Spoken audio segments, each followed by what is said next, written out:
Brett Stats Norsworthy and Bryant Dacus.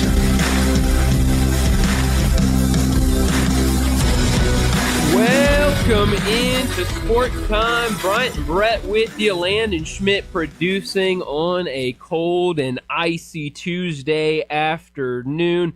A lot to get into from the weekend in sports. A lot that has happened. I appreciate both of y'all for holding it down last week. I was out with the flu, so glad to be back, and I'd say about 80% over it. I still have a lingering cough, but for the most part, pretty back to normal. So I appreciate both of y'all. I appreciate Darian being here on Friday as well. But a lot to get into today. Football, both college news, NFL news, basketball with the NBA. Grizzlies in action last night. A loss against the Houston Rockets. The Tigers, as they lost over the weekend as well. Back-to-back losses for the Tigers. So a little bit of everything to get into over these next 3 hours. But Brett, how are you today?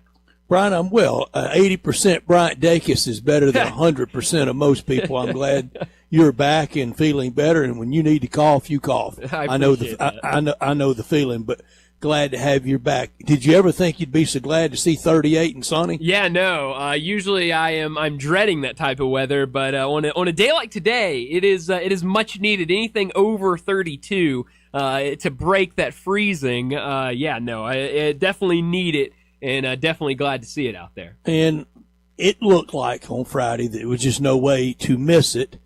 And we didn't, but we were luckier than some, and our friends in Oxford, our friends in Corinth, our friends in Nashville, our friends all kind of along that path in Oxford.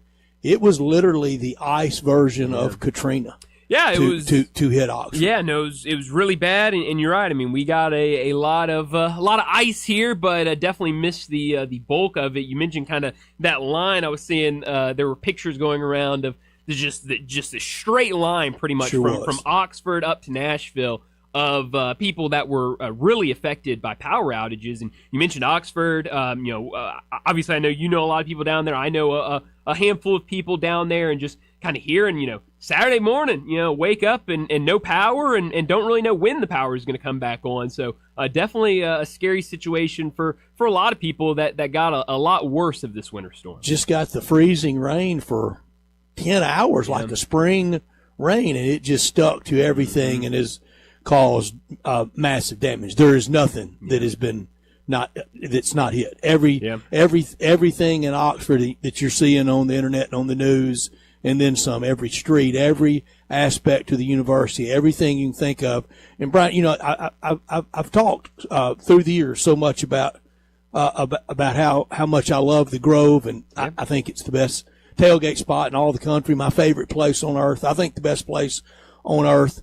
And it's been hit. Everything's been hit. There's nothing that's been salvaged. I mean, everything is at a catastrophic level. It's going to be a different Oxford, a different place to go and enjoy.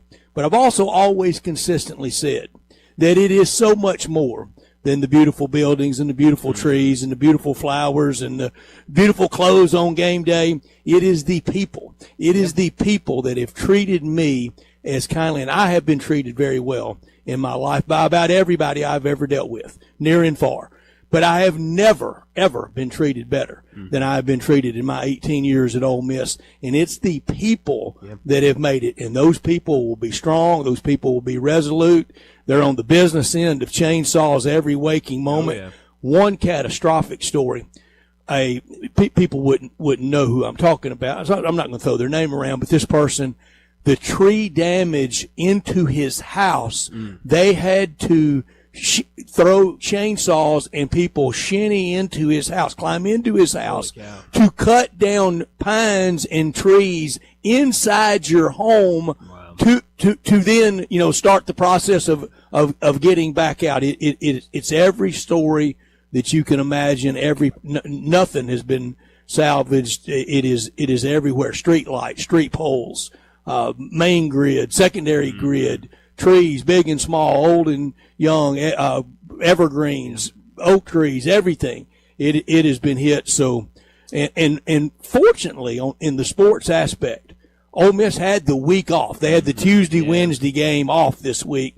They do have a home game Saturday against Vanderbilt. A lot's being done there to maybe try to play, but Nashville is not a lot better. Mm-hmm. They go to Vandy later in the year. They're thinking about swapping dates.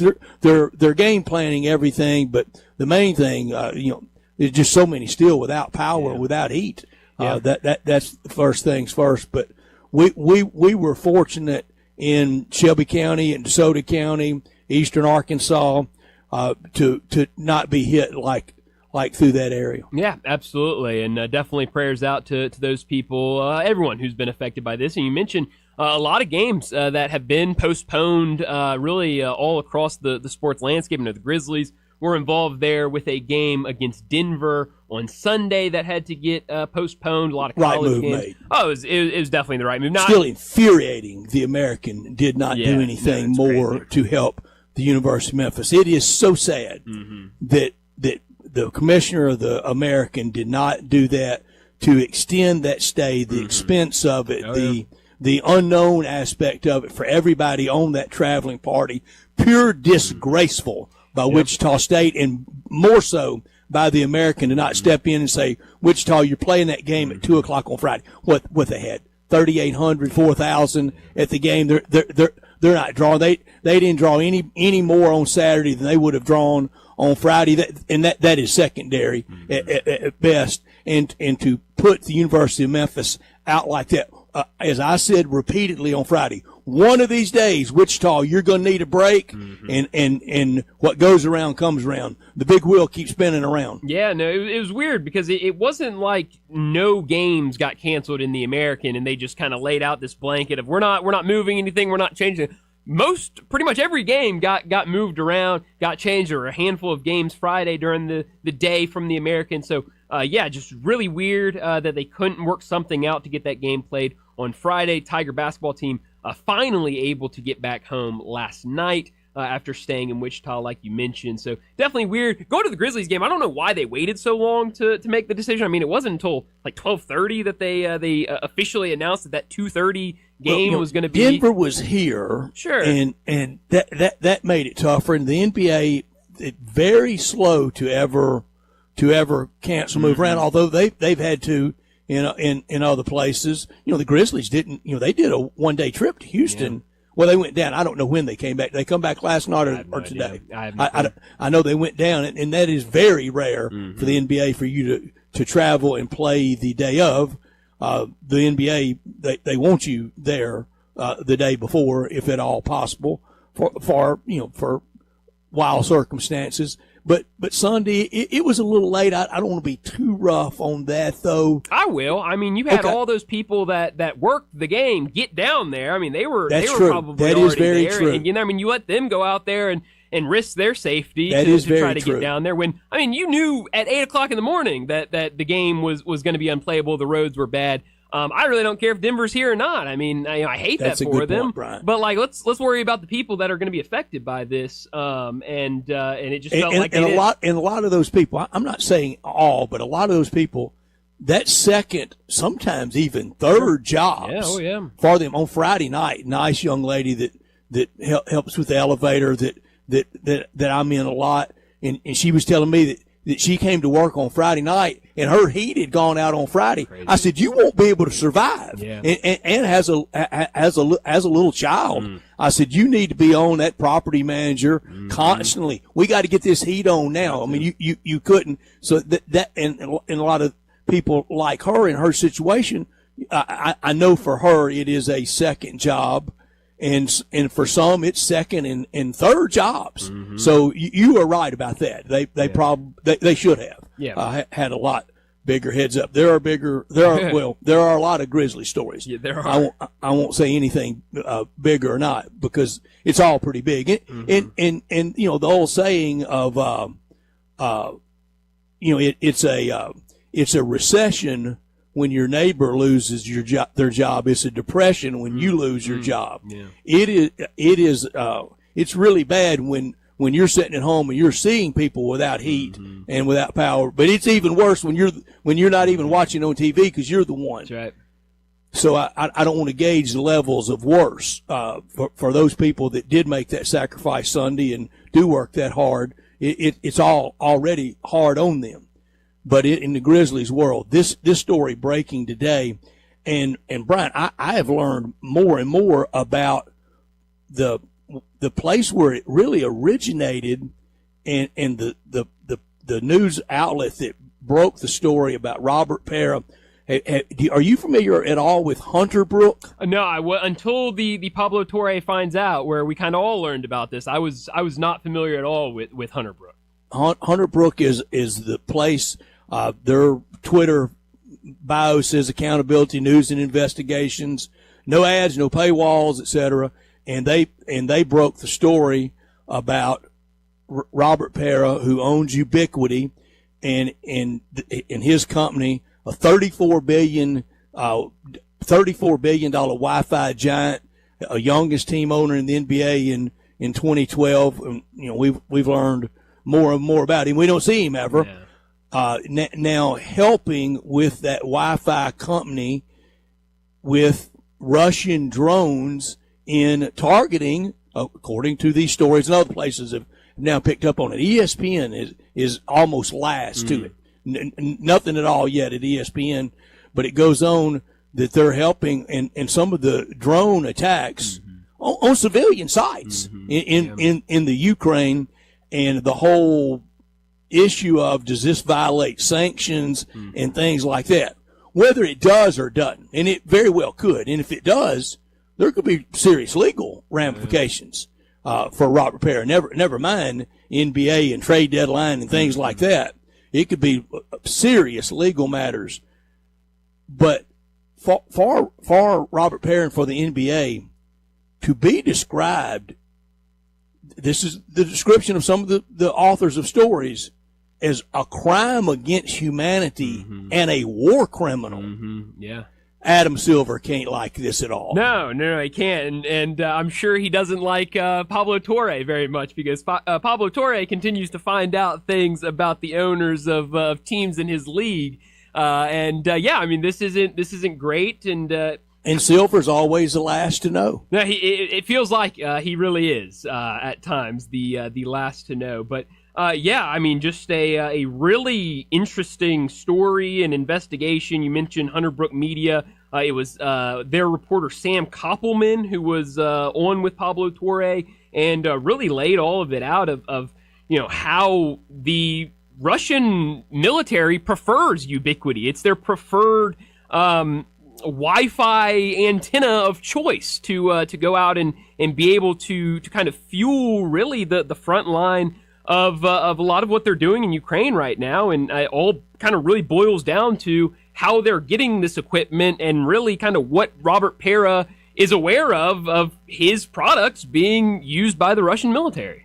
And today it is not adversely affected the Ubiquity stock. Today it's down $1.55 at $547.44. Around the time that he bought the Grizzlies, it was around an $8 stock. Wow, holy cow! That is incredible. Actually, in that the video from Pablo Torre, I actually saw some video of Robert Pera putting up some jump shots. Pretty good shot. I mean, the one story I know I shared with you. Where was it? At Basketball What was Nation? That? Something along those lines. I don't remember exactly what the website was called. I've had a million text chains today. Oh, I believe about it. Basketballnetwork.net. Okay. Basketballnetwork.net. And the story is just pure scathing. The headline screams, Memphis Grizzlies owner Robert Pera linked to Russians' alleged crimes against humanity. Quote, this enables precision drone attacks against Ukrainian civilians, end quote. And it shows a photo of Robert Pera driving to the basket. That's right, yeah. With, of course, as all big ballers play with, a red, white, and blue basketball. That's right. Yeah, of course. That was in one of the All-Star games when Robert Pera was in the All-Star game, and which wasn't quite as bad as having to watch Christian Laettner and Brian Davis in a pickup game when they almost bought the Grizzlies, but it was pretty bad. Yeah, no, I believe it. But yeah, Robert Pera, the basketball player and tech giant that may or may not be helping helping Russia in their war against Ukraine. Also, found this interesting, not the first time that his devices have been found in war areas. Before in Iran, his Ubiquity products were found over there, and obviously that brought a lot of backlash and a lot against him. And there was a quote in the story where he basically said, this can never happen again. I can't, quote, it can't happen again. If it does, I'll be in a lot of trouble. And here we are with it happening again. Yeah, and if it goes against U.S. policy vis-a-vis sanctions, he will be in a lot of trouble. They could force him out, and the league, almost like they did Donald Sterling, put the team. I'm jumping way down the road, but they could. You just wonder how far this will go, and then the leadership of the team. Now, I think last night and the last few days, the white flag's been raised on this year on the court. Oh no, it absolutely has. I think it should. When you look at what that draft is looking like, I'm all in on tank. Team kind of doing what you want them to do if they're in a tanking situation. Okay, I'm not opposed. I'm not fundamentally opposed to tank. Who do we trust though after tank to make these draft picks? In this draft, do we trust Wexler and Kleiman? Brett, I trust Landon to make a draft pick in this draft. I mean, in the way that this first round's looking like, a child could make the pick, and I would be okay with it, because this draft class feels like, watching these guys and looking at these guys, looks like you just pick somebody and they're gonna be good. You think this college basketball year is that robust with players? The draft is, yes. Okay. I think Okay. in terms of where the Grizzlies will be drafting, I think it is full of really, really good products and really good prospects. First text I get, now we know why Para doesn't like to be out in public. Hey. Another reason he may not be out in one of the more jocular parts of a lot of the stories is he met somebody that didn't believe he owned the Memphis Grizzlies. That's right. And she thought Justin Timberlake did, and he got so mad he wanted to buy out all the minority investors. Which, Brett, very understandable. Me too. They didn't say it in the story that this was like a romantic interest of him, but it was very clearly laid out that this was a girl that he was trying to impress by saying, hey, I own an NBA team, I own the Memphis Grizzlies. And so when you get shot down by, no you don't, Justin Timberlake owns the Grizzlies, I would also be mad. And if I had a $34 billion company, I would also run into the team office and say, I'm buying out everybody. Nobody's going to question if this is my team or not. No, regardless of who's on this team, I think whether it was Mike Heisley through Stan Meadows, I think they all rue the day of the local minority investors. Oh, yeah. No, I definitely agree with you on that. So a really, really interesting story from Pablo Torre finds out in Hunter Brook Media in their investigation of Robert Para. We'll talk a little bit more about that throughout today's show, but let me set it up before we get to top and not top story of the day. 3:30, Matt Infield from Action News 5. He'll join us. We'll talk Tigers with him. We'll talk a lot of Tiger basketball as they've lost back-to-back road games in American Conference play. 3:45, we'll talk the NFL as Conference Championship weekend is behind us and the Super Bowl is set. Seahawks and Patriots will play for it all in Santa Clara. 4 o'clock, Brent Beard from First Coast News in Jacksonville. He'll join us. We'll talk a lot of college football with him. 4:30, we'll get back into the Grizzlies conversation. We'll talk about the game last night against the Rockets. What's coming up, trade deadline around the corner. We'll get back a little bit more into this story with Robert Para. A lot to talk about at 4:30. 4:45, we'll get to big number of the day. 5 o'clock, Beau Marchant. He'll join us to talk the NFL. 5:30, we'll talk about what's trending. And at 5:45, we'll wrap up today's show like we always do with Moe's and Humdinger's Crunch Time. Let me remind you, we're in our Family Leisure Studios where family and fun come together. The Flora Model and Spa Sale is going on right now at Family Leisure. It's time to make room. Deep discounts on over 100 display models and in-stock hot tubs, swim spas, and cold plunges. Been dreaming about a new spa? Well, now is the time to buy. Spas as low as $99 a month and over $1,000 in free upgrades on every spa purchased. $8,000 spas, only $159 a month. Free LED lights and waterfall on most models. Head out there to Family Leisure, 2120 Whitten Road, just north of I-40. He is Brian. I am Brett. We are Sportstime. Our producers, Landon Schmidt, and we are really glad to be back with you. Please understand about yesterday. So glad to be back with you live from our Family Leisure studios. Thank you so much to them.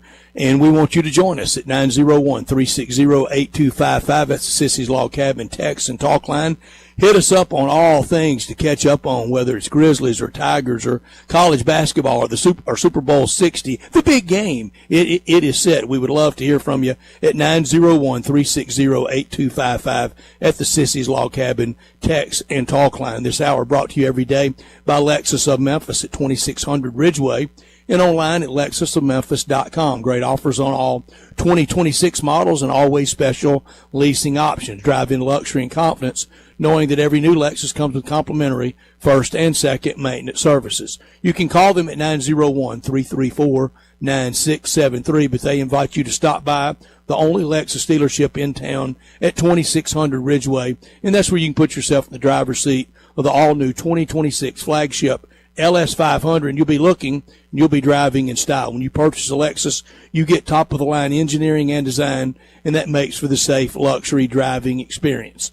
Online at lexusofmemphis.com. Experience amazing at Lexus of Memphis. Top story of the day. Well, the top story of the day, it's got to be this story involving Robert Pera. Bright and early this morning, Pablo Torre finds out with a nearly hour-long video, about a 45-minute video, where Hunter Brook Media Sam Koppelman comes on and has all of this information about Ubiquity and how it is the choice Wi-Fi antenna for the Russian military, and they are finding ways to get it into Russia because, as one Russian military member said that they were able to interview, it is for the normal person. It's very easy to get up and use, and a lot easier than some of these other companies and their antennas. So the Russian military uses it, and they had pictures and videos where you can clearly see the Ubiquity products all over Russia throughout the war zone in Ukraine. And so the big question is, how were they able to get these Ubiquity products into Russia? Obviously, you cannot sell them from America into Russia, and so how are they doing this? Well, they went undercover and put on an investigation where they were able to find about a dozen e-commerce sites in Russia that had the Ubiquity name in their domain name and the logo on the websites that were selling these products from Ubiquity to the Russian military. They were able to get in contact with one of these e-commerce sites. The person that ran the e-commerce site named Nina, who was able to give them a lot of information about why this is being used and how it's being used so effectively. Even sent pictures of different letters that she got from Russian soldiers and from different branches of the Russian military. That's Big J journalism, isn't it? Oh, yeah. No, it is. That's real journalism. That's Big right J, there. Big O, Big U, No, Big R. That is Oh, journalism yeah. right there. And so now the big question is, how much of this did Robert Pera, does he know about? Obviously, a lot of people have now reached out to him, reached out to the NBA, reached out to the Grizzlies. Nobody answering any questions right now. But the big question, what did he know? They interviewed a lot of people that cover this type of stuff who said ignorance is not an excuse here, that this is something he should have been able to figure out and been able to know. So where we go from here, I really don't know. We get a lot of ignorance as the excuse, though, on a lot of different things, and now on this big one. All seriousness about Big J journalism. You infiltrate the Russian army? Yeah, no, it's not something I'd like to do. You come back with a heck of a story, or you don't come back. That's right. Yeah, no, it's you got to really want that story. And then try dealing with the mullahs in Iran. Yeah, no kidding. My top story, same thing. Grizzlies on the court and off the court, an utter mess. White flag out on the court. Let's start hyping all these draft picks, all these draft dreams. I know that we've done all this before. We've done all this with we hyped getting Ja, right. And now look at us. We hyped getting Jaren. Now look at us. There was even some in there we hyped that didn't get us anything on the court. Do we really trust Wexler and Kleiman to run this team and make these picks? I don't. And now on the court, 8 under 500, a season high. And the Paris story with ubiquity, as we've talked about a lot. And, oh, by the way, the most important aspect of all of this, and it goes unmentioned too much, sign the lease. Mm-hmm. Sign the lease. That is the most important aspect of all of this. And now 3-10 in the last 13, and star player. He's won more games on the floor in the calendar year 2026 in London than he has in Memphis. It's not something to be proud of at all. Not top story of the day. Well, my not top story of the day, it is Grizzlies related, but it's on the court for the Grizzlies. Last night against the Houston Rockets, there were times where it was really fun and it looked like the Grizzlies were going to run away with a big-time road win. But in that fourth quarter, what happens a lot with the Grizzlies happened again. A collapse where the Rockets are able to come back and win that game 108-99. Got outscored 32-22 in that fourth quarter. If your team tanked, that's exactly what you wanted to see happen. The team play very competitively through 3 quarters and then fall apart in the fourth. If you're not team tank, well, then this is a tune that has been played out far too many times this year and has got to be infuriating to watch. On the court, it was a mix of some really good play by guys. Jalen Wells gives you 12. Bosanti and Jaren give you 17 and 7. Off the bench, Gigi Jackson has 14 points. He was dunking on people. Who was that Gigi Jackson? I haven't seen that Gigi Jackson in a long time. But what do you want to keep him? I'd like to, if he can put it together more.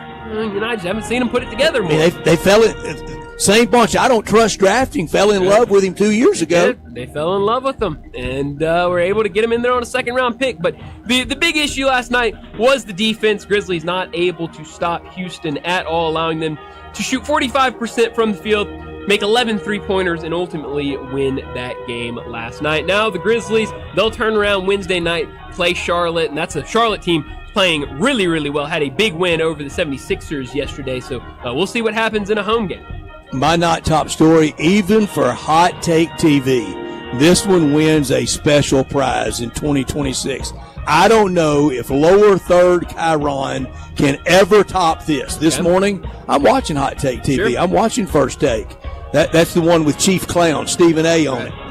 And the graphic that led to a serious discussion, the graphic at the bottom that precipitated the conversation, should the Browns hire Coach Prime?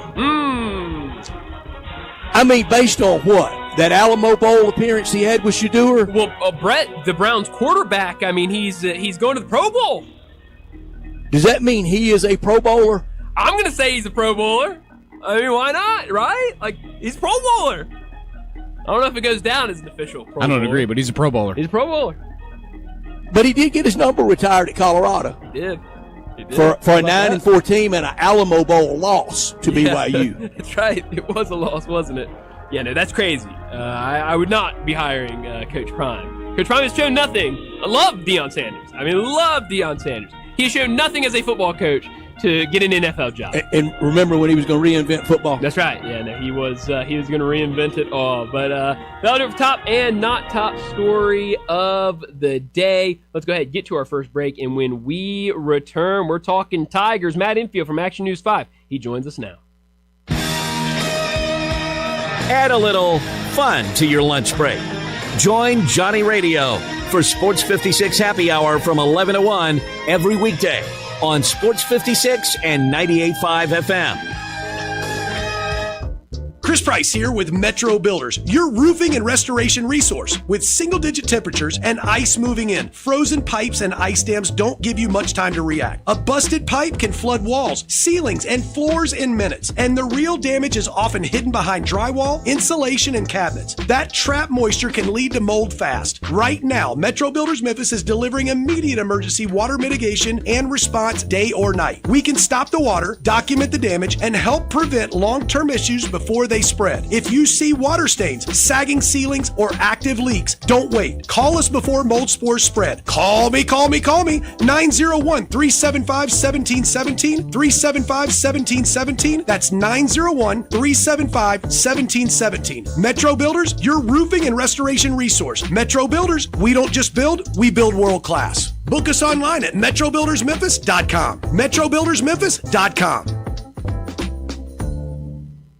Just like Bell Tavern is a haven from the heat during summer, it's just as much a refuge from the cold this time of year. Bell Tavern, Memphis's perfect downtown neighborhood bar, has always specialized in cozy. Whether it's a cool, not too brightly lit escape from hot weather, or a warm, not too brightly lit escape from winter, the atmosphere at Bell Tavern simply cannot be beat. Just because it's chilly outside doesn't mean you might not be craving a cold beer, or a signature cocktail, or maybe just the company of new friends. So stop by and watch the frigid world pass by Bell Tavern. Happy New Year, Mr. McNate. Hey, what's up over there at Gossett Volkswagen Germantown? What's up is the payments are down. What you talking about, Marty McNate? I'll tell you what I'm talking about. How about take your pick, Randy, for $299 a month. 2025 Jetta Sport or 2025 Volkswagen Taos S. Your choice, $299 a month. Jetta Sport or Taos S, $299 a month. And that's not all, Randy. How about 3 rows of seats? More room for all kinds of adventure in a 2025 Atlas SEL.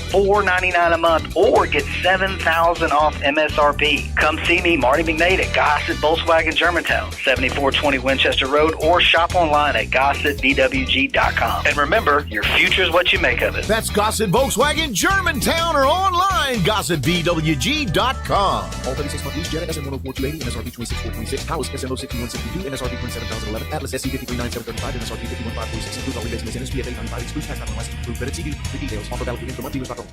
When you want your favorite drink without the big box hassle, you need City Center Liquor in Lakeland, your locally owned shop for wine, spirits, beer, and all your tobacco needs. With a friendly staff that knows their stuff, you'll get great recommendations, fast service, and the hometown feel you love. So whether you're stocking up for the weekend or on the hunt for something new to try, City Center Liquor has you covered. City Center Liquor, 9774 Shady Village Lane, just off Highway 70 in Lakeland. Local, friendly, and always fully stocked. For a 5% discount, tell them Sports 56 sent you. Sports 56 traffic. Good afternoon. Looks like it's gotten a little bit busier the last few minutes trying to sneak down through Midtown. It's definitely busier today than it was yesterday. 240 coming southbound here at South Parkway. Again, some of these roads, whether they're back roads or main roads that are ice and snow covered, that's all going to freeze over again tonight. So be extra careful if you have to be out and about. Valentine's Day, hey, it'll be here before you know it. So shop local this year at Weimer's Jewelry, 7525 Highway 64. I'm Commander Chuck with your on-time traffic.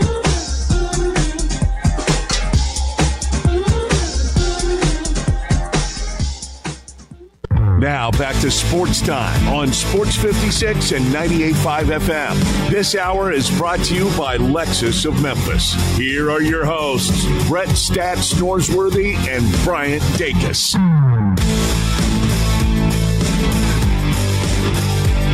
Welcome back into Sports Time. Bryant and Brett with you, and we got to talk some Tigers. And joining us to do that, Matt Infield from Action News 5. He joins us now. Matt, thanks so much for joining us. A lot to get into with this Tiger basketball team. They were finally able to get back home from Wichita yesterday, late last night, after back-to-back road losses where they lost by a combined 32 points to Tulsa and Wichita State. What do you make of this 2-game losing streak for the Tigers? Yeah, that's a nightmare scenario. To go through the road stretch that they went on last week, losing the 2 games the way they did, and get stuck, with all due respect, at Wichita, Kansas during a winter storm. That's pretty unideal to say the least. Yeah, listen, I think that we talked last week about, if they could win both these games, then all of a sudden you get the fan base back excited and in your quarter again about what could come this year. And instead, the way that they ended the Tulsa game and the way that they started the Wichita State game just confirmed a lot of the fears that people have about this team, about their talent level, their resilience, and it's definitely on my radar now. How can they handle hostile environments? I think that this pretty clearly looks like a team that is good at FedEx Forum. They are 8-2 at home this year and 1-8 away from the Forum. 1-6 officially on the road and then 0-2 in neutral site games in the Bahamas. But, yeah, a pretty worrisome week. And I think we're kind of past worrisome. I think that we are now very much in territory of what can this team do? Do they have the firepower and the mental toughness and the time to get it turned around by the time they arrive in Birmingham for the American Conference Championship Tournament? And by that point, what seed will they be? Will they be in a good enough position to win that tournament? So, yeah, a very rough week, to say the least, especially coming off the Tulsa game where you're in it up until the last, 6 or 7 minutes, and you just give up a 26-4 run to end that game. And you would think that a team that has the kind of mental fortitude that you want would come out guns blazing at Wichita State on Saturday. Instead, it was basically just a continuation of the end of the Tulsa game. So, yeah, a lot to be worried and concerned and frankly panicked about with this team the rest of the year. Matt, the Tigers now 1 under 500. Their high water mark on the year has been 1 over 500. Not been 2 over all year. They face FAU on Thursday night. Got handled pretty easily when they played down at Boca earlier in this conference year. It sets up as must-win for Penny Hardaway as I think he's had in his Tiger tenure. Do you think that? Certainly at this early of a juncture in the season, yes. Obviously, he's had games, conference tournaments, and NCAA tournaments that you would probably say are obviously much more must-win because they were literally, win or go home. But for a Thursday night game on January 29th, yeah, yes. I would agree with that because I think that this will be kind of a barometer of, again, this is a team that beat you relatively handily a couple weeks ago at their home gym. Now, if you want to feel optimistic for Thursday, I think that you look at FAU, they fall into a similar bucket as Memphis. Very good at home, poor on the road. They just got blasted by my alma mater, USF, on Sunday in the second half of that game, a game that FAU led at the half, and then the Bulls took care of them pretty handily in the second half. So, yeah, you're back home. You're facing a team that already beat you pretty soundly this year. This is a good opportunity for both revenge, to get your season a little bit back on track, and to show that you are still amongst the best in this league, whatever that looks like. I guess right now you would say FAU with their conference record is towards the top of that group. I don't really know that anyone in this conference this early has truly separated themselves as a tier or two above the rest. But, yeah, a win this Thursday, given the circumstances, feels like a bit of a must. If you lose this game at home Thursday night, I think that you're going to see a fan base that becomes very kind of disengaged if they aren't already. The Tigers right now in the American, they're in 7th place. That's where football finished, 7th place, and it was why so many people were so thankful to Hunter Yurachek for really, through their eyes, bailing the Tigers out from Ryan Silverfield. 7th in football now, 7th in basketball. Do you think fans are ready for somebody to extricate them from Penny Hardaway? There is more. I think there are more people in the fan base that are open to that route from what I've seen, and that's mainly, social media chatter and whatnot. But it feels like those cries are louder than they have been at any point, at least since I have been covering this team going back to 2022. I will say again, my argument for keeping Penny around as long as you can is you are probably not going to get another coach in here that has the ability to recruit the kind of talent that Penny can. And obviously NIL changes things and ref sharing. That changes the equation a little bit. It's not quite what it was a couple of years ago. But Penny can still get players here that other coaches cannot, or if those other coaches can, they will view it as a stepping stone job and be out of here in 2 or 3 years, whatever it might be, when they get a power conference job. But I will say Petty's going to, and again, I'm not advocating for Petty to be gone after the season, but if Petty is going to keep the job and if he is going to return next year, I think there are definitely some learning lessons to be taken from this season. I think that obviously the talent evaluation of this team was off. And again, Petty says this is one of the most talented teams he's ever had. I disagree. That's just my opinion. I do not think this team is more talented than last year, than 2 years ago, maybe even going back to the 22 team, which was very top-heavy with Kendrick Davis and DeAndre Williams. I don't think the talent on this team is all that great. I definitely think he needs to do whatever it takes. The two guys, to me, that are must-haves to come back next year are Julius Bedford and Curtis Gibbons III. A couple of Memphis kids who have been big contributors when they've been on the floor this year. They've each had their own health problems, but the idea that you're just going to roll with 15 new guys every year or even 14 new guys every year and have success is just, I think it's far-fetched. You might get lucky one year, but as far as trying to sustain this thing going into next year, you got to bring back a couple of guys because clearly, like we talked about, they gambled in the portal and they have lost pretty clearly. That's not to say the season is completely lost yet, but I think that we can all acknowledge any sort of high-end outcomes for this team look extremely unlikely at this point, and I definitely think that that is a virtue of them coming back with a completely new team and whiffing on some of the evaluations. I remember before the season started, there was a list that was floating around. It was 9 teams that had completely new rosters. Every guy on the roster was brand new to the program or new to the program that season. Obviously, Memphis was on there. I'd love to go find that list and go and see how all those teams are doing. I know Memphis was on it and Baylor was on it. Both those teams really struggling this season. I'd love to see how kind of all of them look. But going back to this Tiger team, talk about all of the struggles they have on the road. You look at the rest of the schedule with road games. You've got a road game on February 5th against UAB, then 3 straight road games in the middle of February against North Texas, Utah State, South Florida, then 2 more away games the rest of the season, East Carolina and Tulane.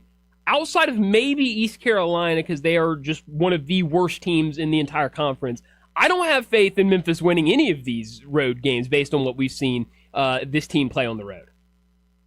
I'd agree. And even beyond that, once they show up to Birmingham, like I said, they are 1-8 away from FedEx Forum. That includes 2 neutral site games. Obviously, one of them was against Purdue, who was then the number 1 team in the country, and Wake Forest. So it's a little bit different than what you're facing in the American, but you're going to have to win some games outside of your home building if you are going to make the NCAA tournament. And I think this kind of goes back to, again, this team brought in a bunch of guys that aren't used to winning, that haven't, other than Sincere Parker at McNeese State at a lower mid-major, and McNeese State was awesome last year, but these guys haven't won anything. So you wonder what kind of mindset they have going into these hostile environments. And when they get down early the way they did against Wichita State, how do they respond to that? So far, the answer has been not well, which is why you are missing a guy like a Tyrese Hunter on this team that can always steady the ship, that has been through everything you can experience as a college basketball player. Even someone like Dave Deja, who he talks about, even if he wasn't on the floor for that Baylor national championship team. Mm-hmm. He saw what it looked like. He played a little bit for a really good Illinois team. Point. This team just doesn't really have a lot of guys that have experience winning and dealing with adversity and bouncing back from it. So, yeah, I'm with you. Until proven otherwise, I don't think that this is a team that you feel good about going to a road game or a neutral site game, basically any game outside of Memphis. No, definitely not. We'll see what this team looks like in that rematch against Florida Atlantic Thursday night. As always, Matt, thanks so much for joining us. Enjoy the rest of your week as much as you can. Great job at Channel 5, everybody. You've been on top of it. Yeah, let's hope that my days as snow and ice reporter are done for the season. You did a great job. Happy to help out as a team player for a little bit, but yeah, I'm looking forward to getting back to covering sports the rest of the week at the Forum. So appreciate it, guys. Stay safe, all right? Thanks, Matt. Thank you, man. Matt Infield with us talking Tigers as he has been so kind to do since football season started.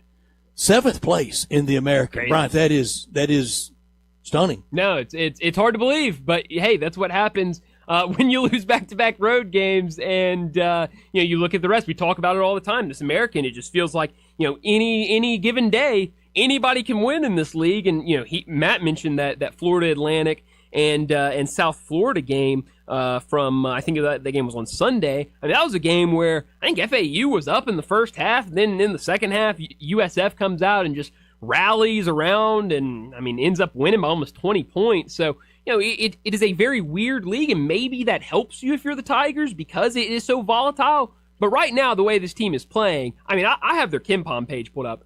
This is the worst KenPom page I've seen from a Memphis team, maybe in forever. I mean, this team's good at nothing offensively. And Brian, it makes me ask this about you talking about your KenPom page. You could argue, instead of the second best talented team he's had, this is his worst team, including what he inherited from Tubby Smith. Oh, no doubt about it. I mean, this, and I think it goes back to kind of what Matt was really harping on, of you just throw a bunch of guys together and say, hey, get out there and go win some games. And that's really hard to do. And I love the point he made about, bringing in guys that have been successful players or on successful teams. Even if you're not a key contributor of that team, you're around it. You see what it looks like. You see, I love what we said about Dane Danger. Dane Danger went out on the floor with Baylor very much, but he saw what a Scott Drew locker room looks like, what that looks like at Baylor.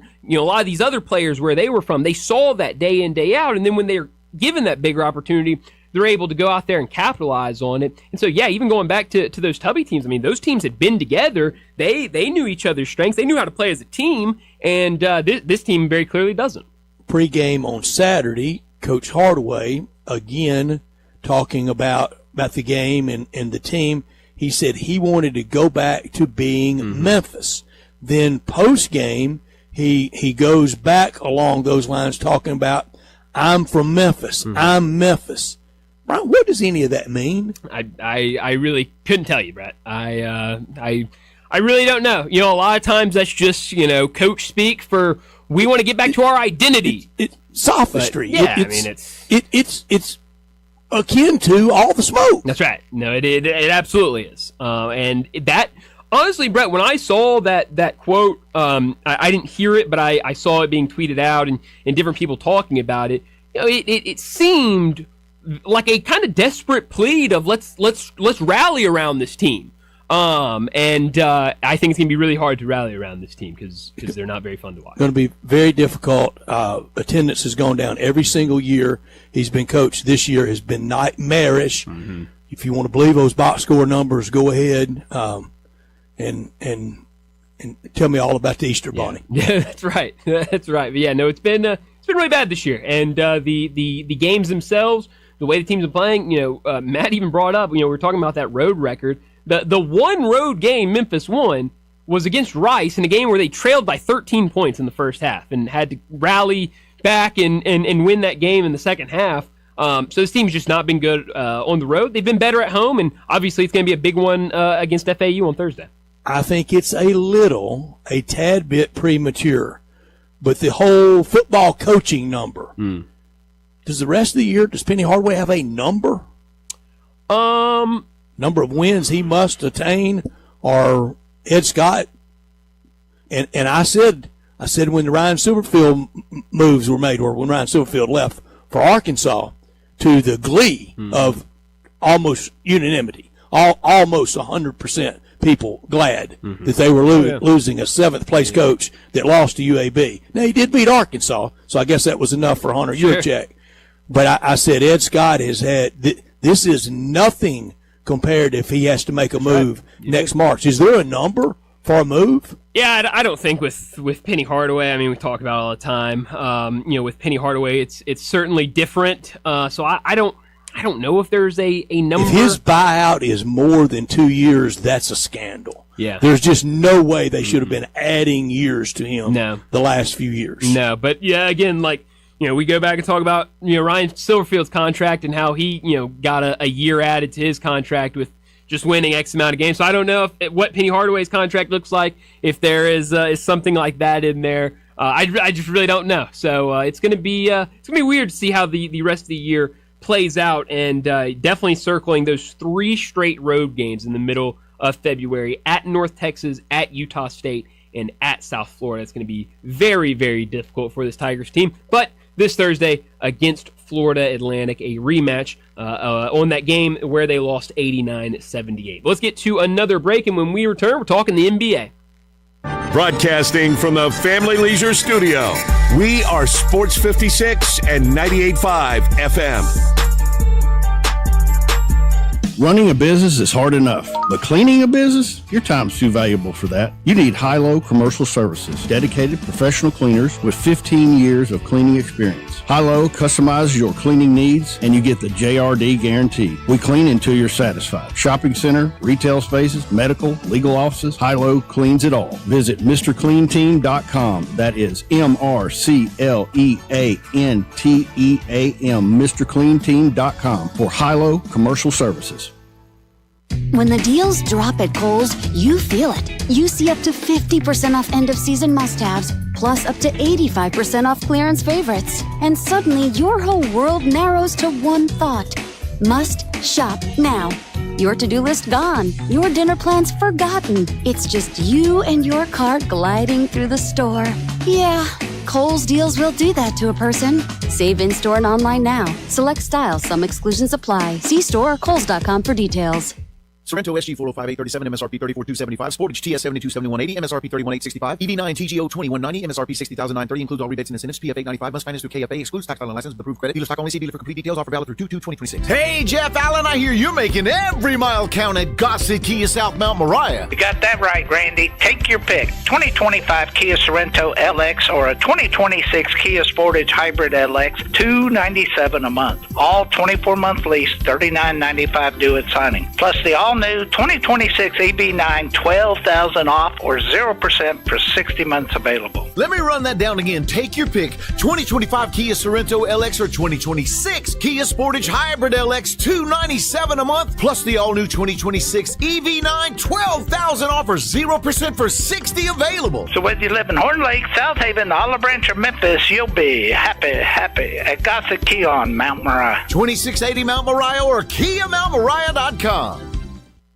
Air. We breathe it naturally. Simple, right? Not so fast. The air you breathe could be hazardous to your health. Don't guess. Be sure with a phone call to the Memphis Mold Inspector, the only licensed mold assessor in the Mid-South. Call the Memphis Mold Inspector to check the air quality inside your home and office. Protect babies, pets, new homes, old homes, employees, friends, loved ones, and you. Just call 901-292-7788 for clean air and peace of mind. 901-292-7788 for the Memphis Mold Inspector. Now back to Sports Time on Sports 56 and 98.5 FM. This hour is brought to you by Lexus of Memphis. Here are your hosts, Brett Stats Norsworthy and Bryant Dacus.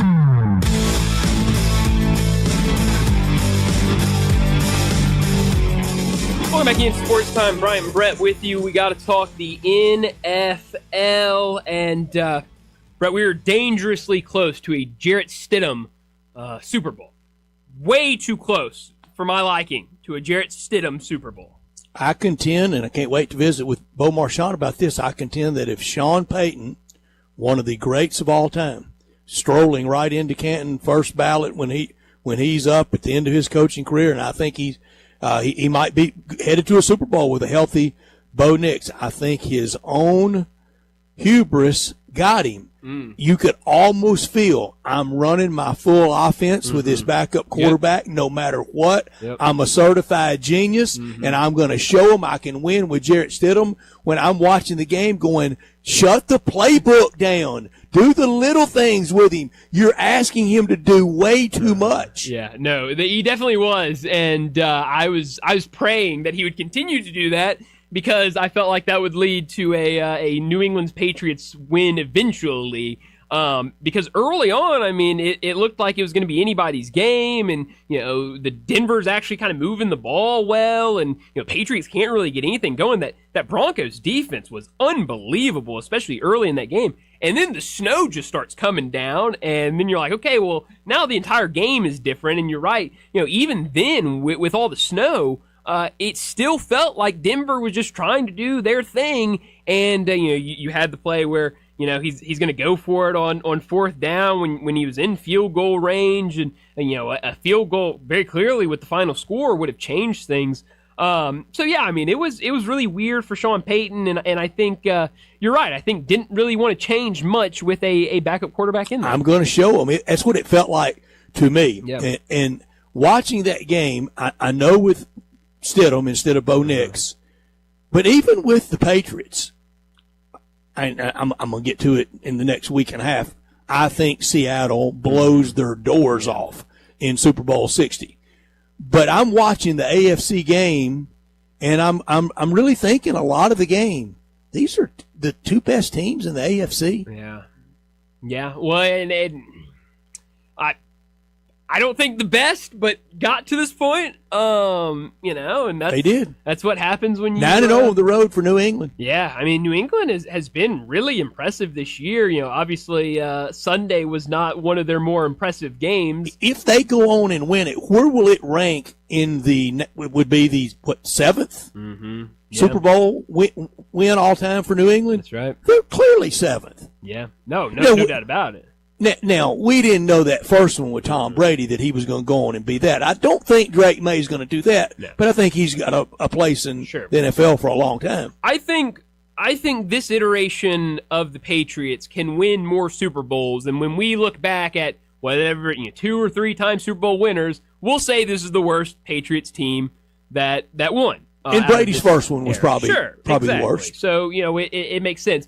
But what you're saying about the Seahawks is very true. I mean, you can make an argument. I don't even know if you need to call it an argument that the Rams and the Seahawks are the two best teams in the NFL, and it's just unfortunate that both are in the NFC and that the Rams had to go to Seattle. Rams had to go to Philly last year and to Seattle this year. That's brutal. And honestly, I mean, if it wasn't for time running out and was he out of bounds, was he not out of bounds, Rams were right there to set up a play to try to get it into the end zone. And that one team that gets that bye now in each conference. That's right.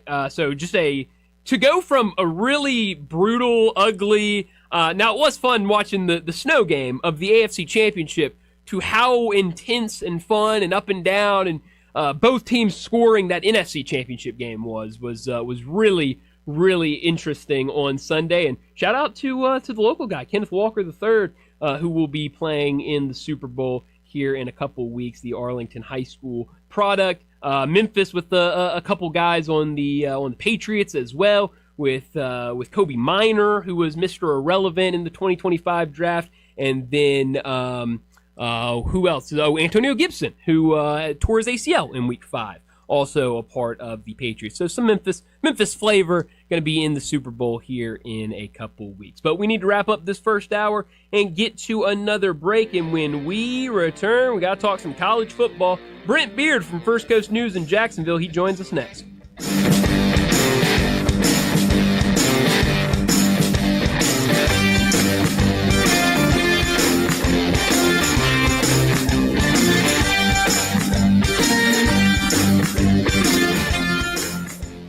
Injured in an accident? NST is the way to go. Call 68370. For more than 35 years, NST Injury Law has been fighting for Memphis families. When insurance companies try to delay, deny, or underpay, NST steps in to fight back. No fees unless you win. NST is the way to go. Call 68370. They've got the fight, they've got the heart. NST is the way to go. Call 683-7000. I'm Gary York. I'm the service director at Lexus of Memphis. Our service department wants to be more than just a place where you get your oil changed. We do glass repair, windshield replacement, recalibration of your camera and sonar systems, even wheel repair, tire replacement, all the things you would expect from a luxury automotive dealer. Please check out our website. You can schedule your appointment, check out our specials, hours of operation, or if you'd like to do it in person, please reach out to one of our associates at 901-271-5199. It's a new year, and it's the first new sale at Family Leisure. It's the floor model sale happening now. Family Leisure has deep, like diving deep discounts on over 100 display models and in-stock hot tubs, swim spas, even those cold plunges. How deep are these discounts? I'm not allowed to say. So if you've been putting off getting a new spa, then right now is the best time to buy. Here's one price I can let loose. You can get a spa as low as $99 a month. Plus, you can get over $1,000 in upgrades with every spa purchased. One other special deal, you can get an $8,000 spa for only $159 a month. And you know what? Family Leisure is going to throw in some LED lights and waterfalls on most models. Room's got to be made, and so do the deals at Family Leisure, Whitten Road and I-40, where family and fun come together. Memphis is a love song to soul and style. With the full suite of sought-after designers, brilliant natural diamonds, an elegant bar, luxury VIP lounge, and more, a trip to our store is an experience like no other. Just like the city we love. Stop by any of our stores or visit sissyslogcabin.com and experience Sissy's for yourself. Memphis is our home, and we're your jeweler. Sissy's Log Cabin, because life's too short for ordinary jewelry. Your Memphis Tiger men's basketball team returns to FedEx Forum for an American Conference matchup Thursday, January 29th at 7 o'clock as the Tigers collide with the Florida Atlantic Owls. Wear blue, show your Tiger spirit, and pack out the Forum as Coach Hardaway and his team host a pivotal conference game. Get your tickets now by visiting GoTigersGo.com/tickets for more information and to grab your seats today. Go Tigers Go! Listen each and every Sunday morning at 10 a.m. and join Ottawild Presbyterian Church for worship. Ottawild is a PCUSA church located in Midtown Memphis. Sports 56 traffic. Good afternoon. Still working this wreck involving a truck over here on 40 eastbound at Sycamore View Road. It's got traffic pretty slow to go now in this area. It looks like it's going to be out here for just a little bit. One of the trucks involved looks like it's Jack Knight, 40 eastbound at Sycamore View Road. May have hit some slick spots out here this afternoon. Please be careful. Valentine's Day just around the corner. Shop local this year at Weimer's Jewelry, 7525 Highway 64. I'm Commander Chuck when you're on time traffic.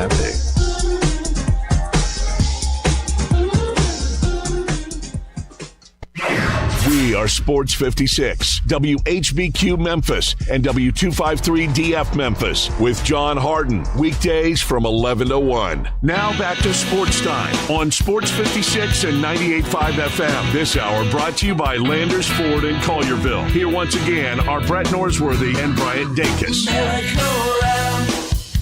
Welcome back into Sports Time. Bryant and Brett with you as we start our second hour on this Tuesday afternoon. And we start it like we start every single 4 o'clock on Tuesdays. We talk college football with Brent Beard.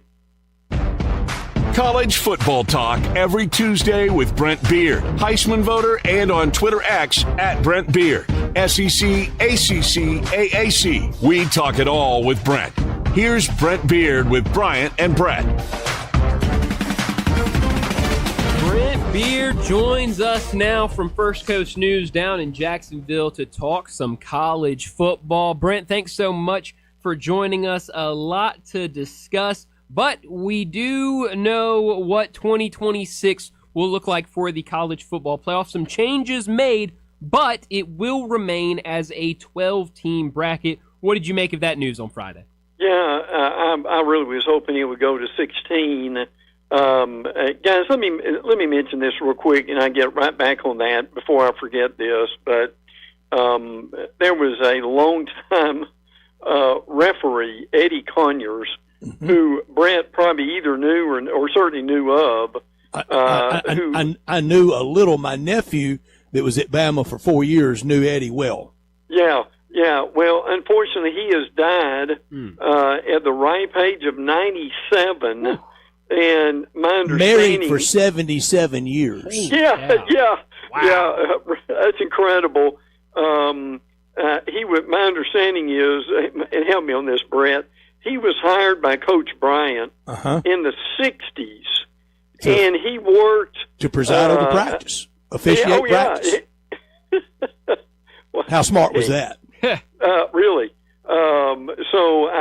Look, I just wanted to pass that over real quick. I know great, that was man. something. I'm glad you did. And today, January 27th, yesterday, the 43rd anniversary of Coach Bryant passing away. And Brent, we thought old. I don't think 69 is old anymore.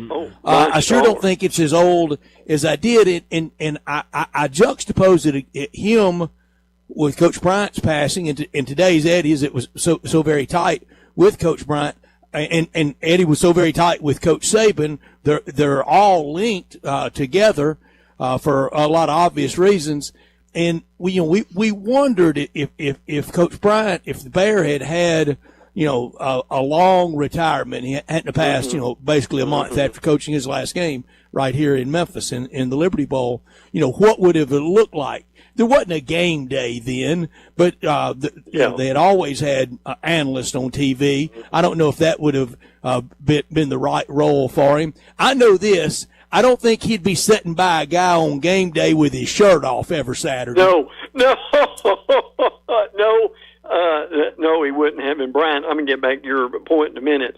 No, I would agree with that, and I will.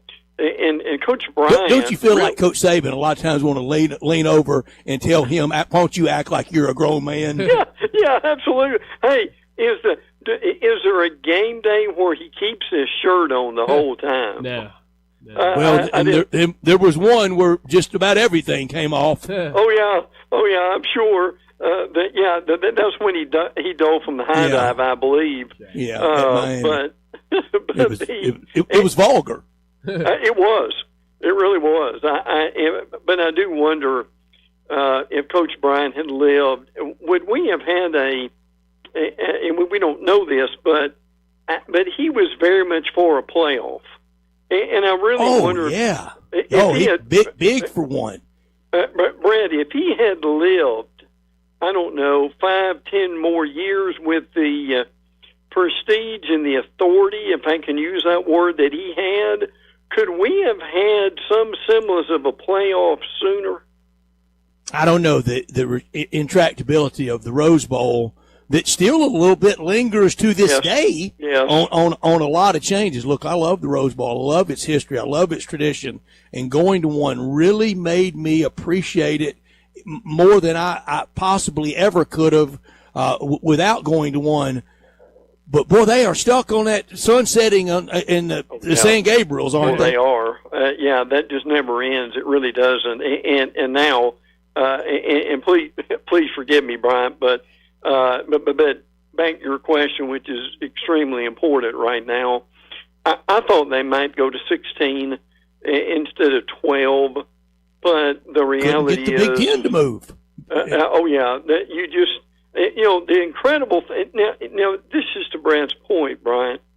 The incredible thing is the Big Ten for years wanted nothing to say about a playoff, and now they're talking 24 teams. That's amazing to me. Now look. And I don't hate the 24 team bracket.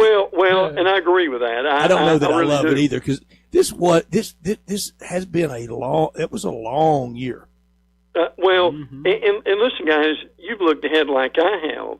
The reality is, this time next year, we crowned a champion last night. Yeah, that's it. Yes, and that is amazing when you think about that. Nearly into February. Yeah, that's a lot of football. I just don't know that football is a real bracketed sport, but we've gone this way with it, and we're going to continue to. Here's something lost in the New Deal. There's a group of 5 representative, but it's not necessarily a conference champion.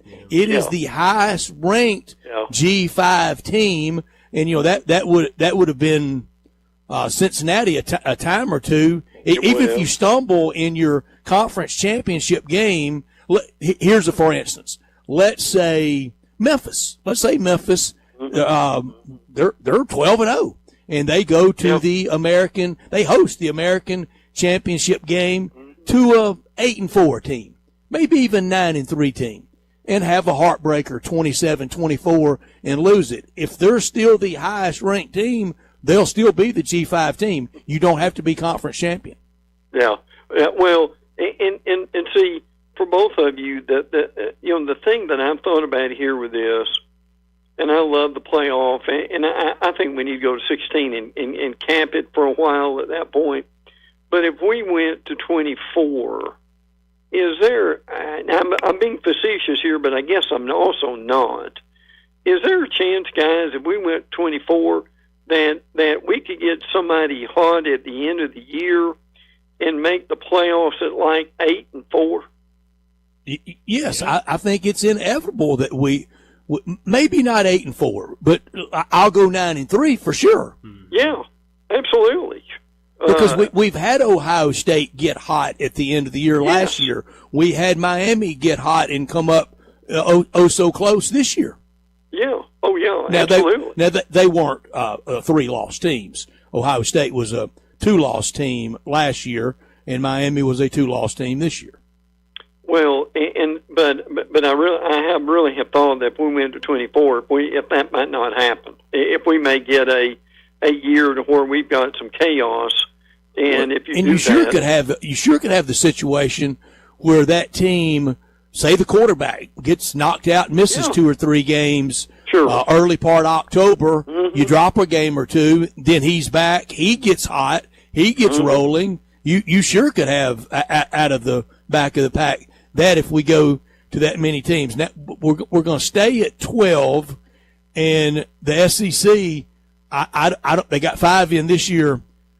We're going to do our first way too early bracket. Maybe Thursday, maybe in the latter part of next week, even. Brian, I don't know when we're going to do it because it's usually just pure folly. But I don't see how in the world the SEC gets more than 3 in next year. Well, that's and that's very possible. And what happens if that happens? Looks like Notre Dame is going to get in. Obviously, if they get in the top 12. But see, my thing is, if you go, and a couple of caveats here, and I'll be quiet about it. But if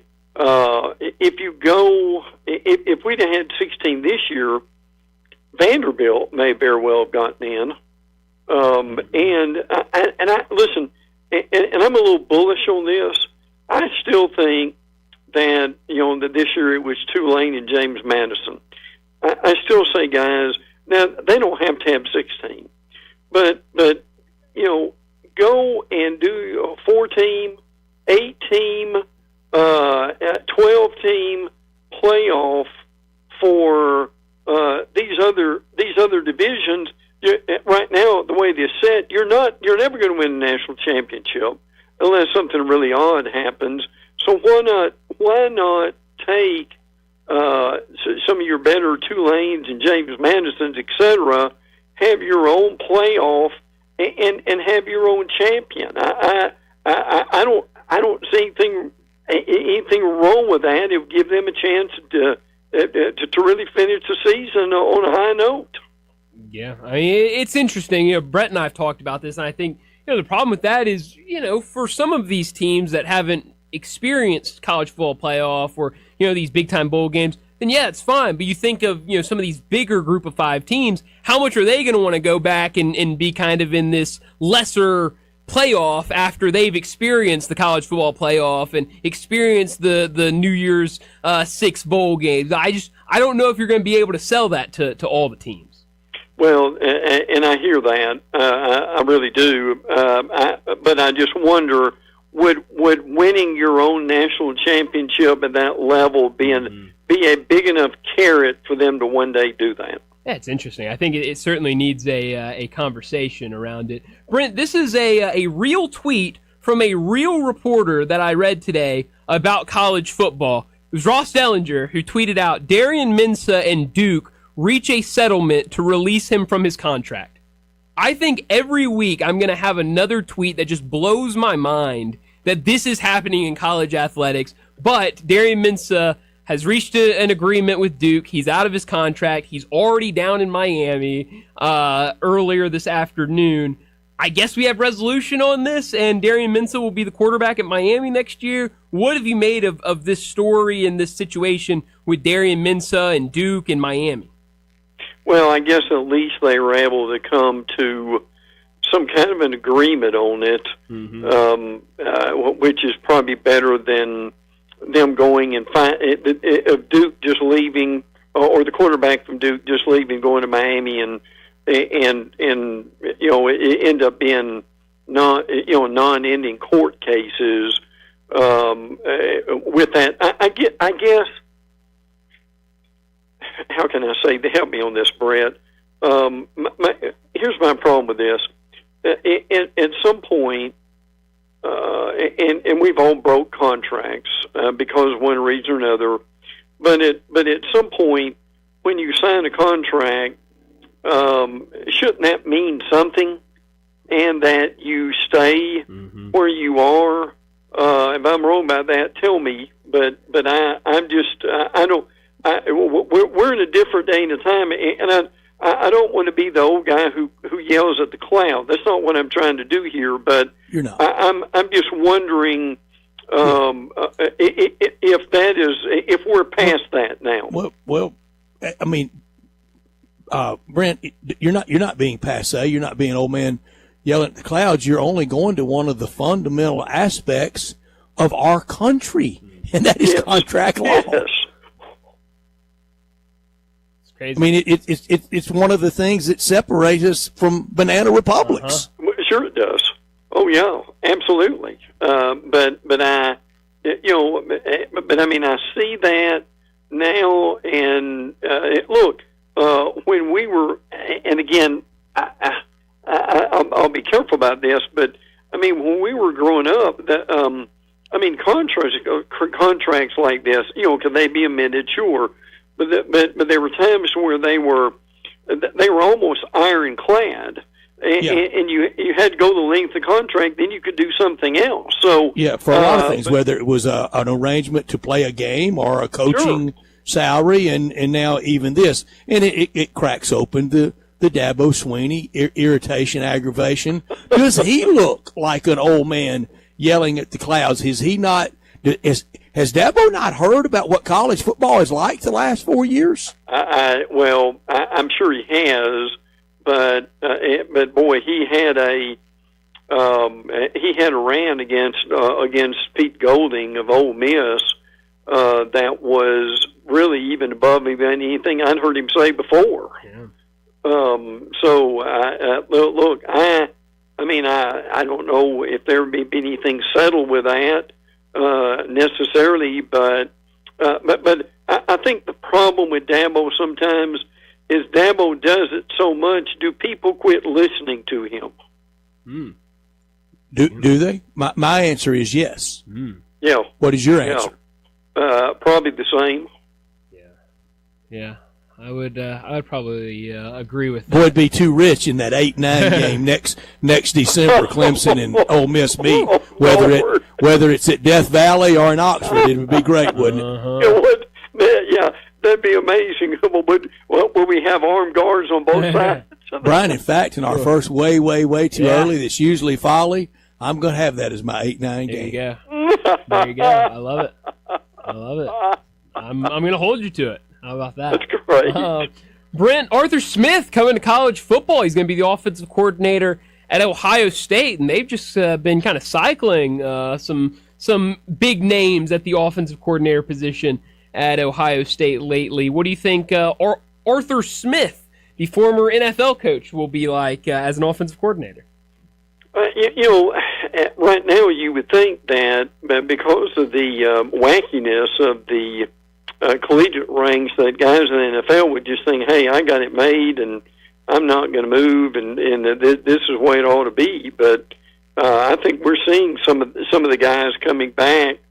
Certainly the money helps along that way too. But I'm not going to say nothing shocks me anymore. I won't go that far, but I'm edging in that direction. Yeah, no, absolutely. I know we usually talk a lot of college football with you, but what do you make of this Charles Bediako story at Alabama? He was left and went to the G League and was playing in the G League, and then comes back last week and is in the game against Tennessee. Alabama ends up losing. He'll play again tonight against Missouri. What do you make of Alabama kind of being the latest team to go out there and get a former G Leaguer? I think if they had done this at the beginning of the season before they played any games, there may be some a little more validity to this. But man alive, when you're allowed to come back and it's almost February, I mean the timing, frankly, is awful. I mean, he played well. I mean, Tennessee still won the game, but I guess and again, I don't want to sound old-fashioned with this, but if you're going to do something like that, do it. You're going to allow this to happen. Do it before the season begins. I mean that, and let the guy go through the entire season instead of coming in nearly by the time you get to February. Again, the NCAA gets they get pushed on these things. They let it go, and they allow it to happen. But and the other concern here is, I mean, you've got a judge presiding over the case who's a Alabama booster. No conflict there, is it? No, of course not. But I mean, almost any person, I won't say everyone, but a lot, because isn't that the only law school in the state at Tuscaloosa? Basically, yes. Mm-hmm. Now Samford has one. Okay. But Brad, I get your point. Yes. But I mean, you walk through about any courthouse in the state, and you're going to get somebody that's been to law school at Tuscaloosa. Sure. Yeah, absolutely. Because it's been the kind of quote the law school in the state.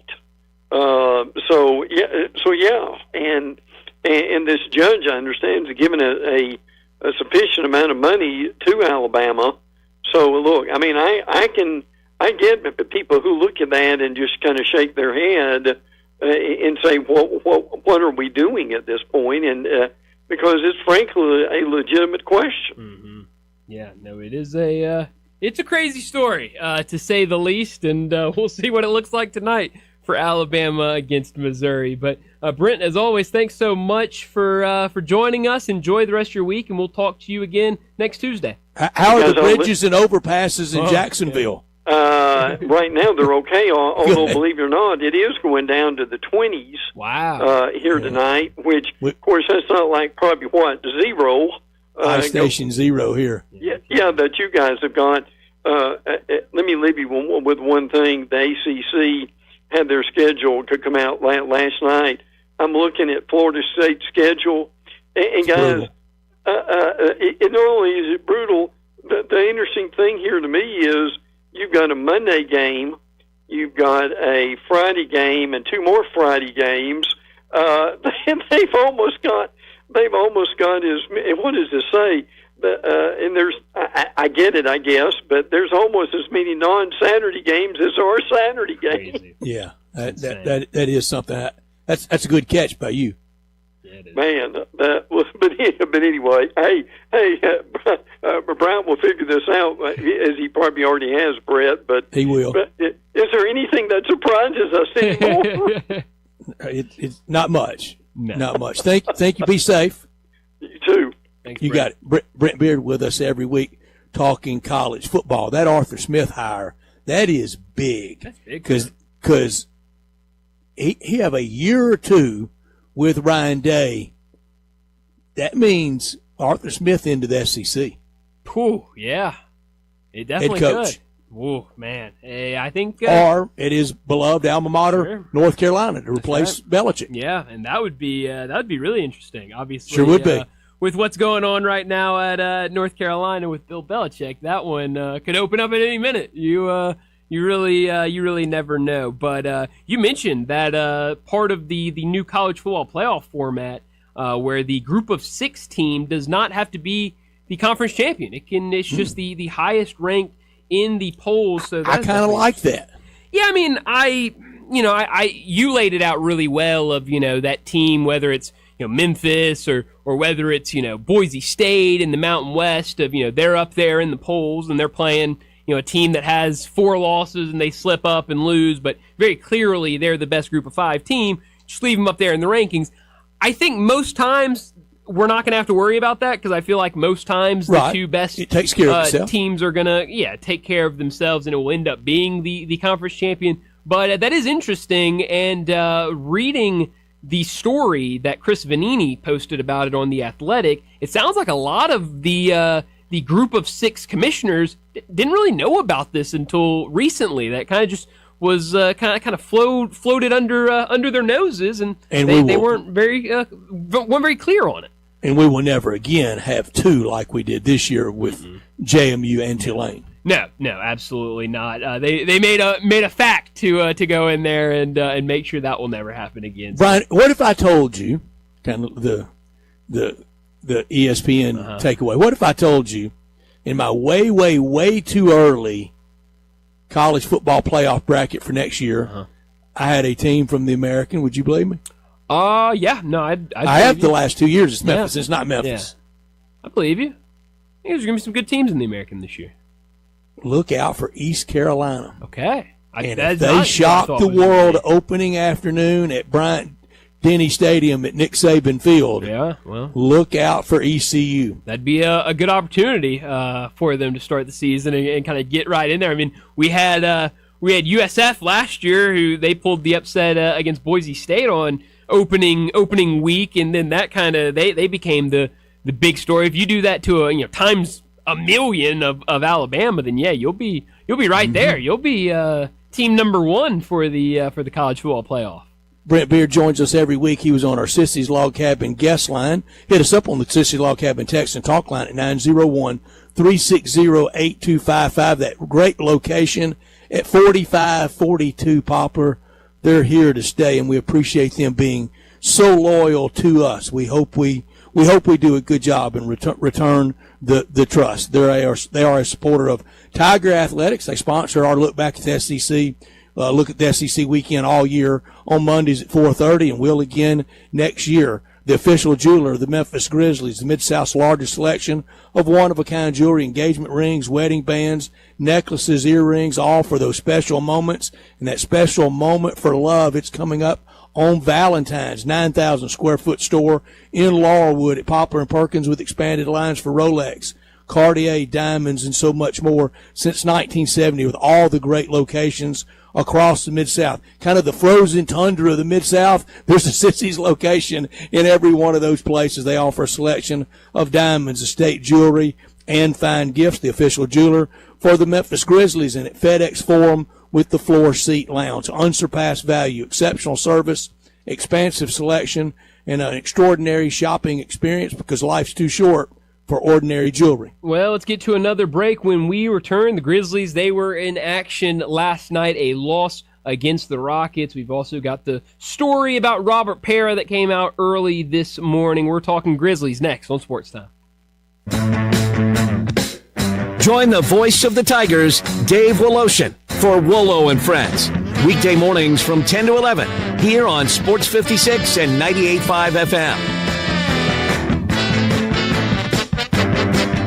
Napa Cafe celebrates 28 years in 2026. Hi, I'm Glenda Hastings, owner of Napa Cafe, and I want to thank you for making us part of your dining experiences. Treat yourself tonight with a delightful dinner. Maybe start with an appetizer like our baked sweet piquilla peppers stuffed with goat cheese and mozzarella, finish with basil pistou, and move on to one of our cozy dishes like the double chocolate stout braised boneless beef short ribs with tonkatsu sauce and creamy mashed potatoes. or a fresh seafood dish like our pan-roasted ginger buttered sea bass with cilantro soy vinaigrette. I get hungry just talking about it. Don't forget about dessert, our famous sweet buttermilk pie with brown sugar sauce, or drink your dessert with one of our signature dessert cocktails like the lemon cheesecake martini, lemony, icy, frothy, and dusted with graham cracker crumbs. Napa Cafe, open Wednesday through Saturday for dinner starting at 5 o'clock. For reservations, visit our website at napacafe.com. We can't wait to serve you. Come join in and celebrate 28 years of Napa Cafe in 2026. With Progressive's Name Your Price tool, you can choose the best coverage option for you.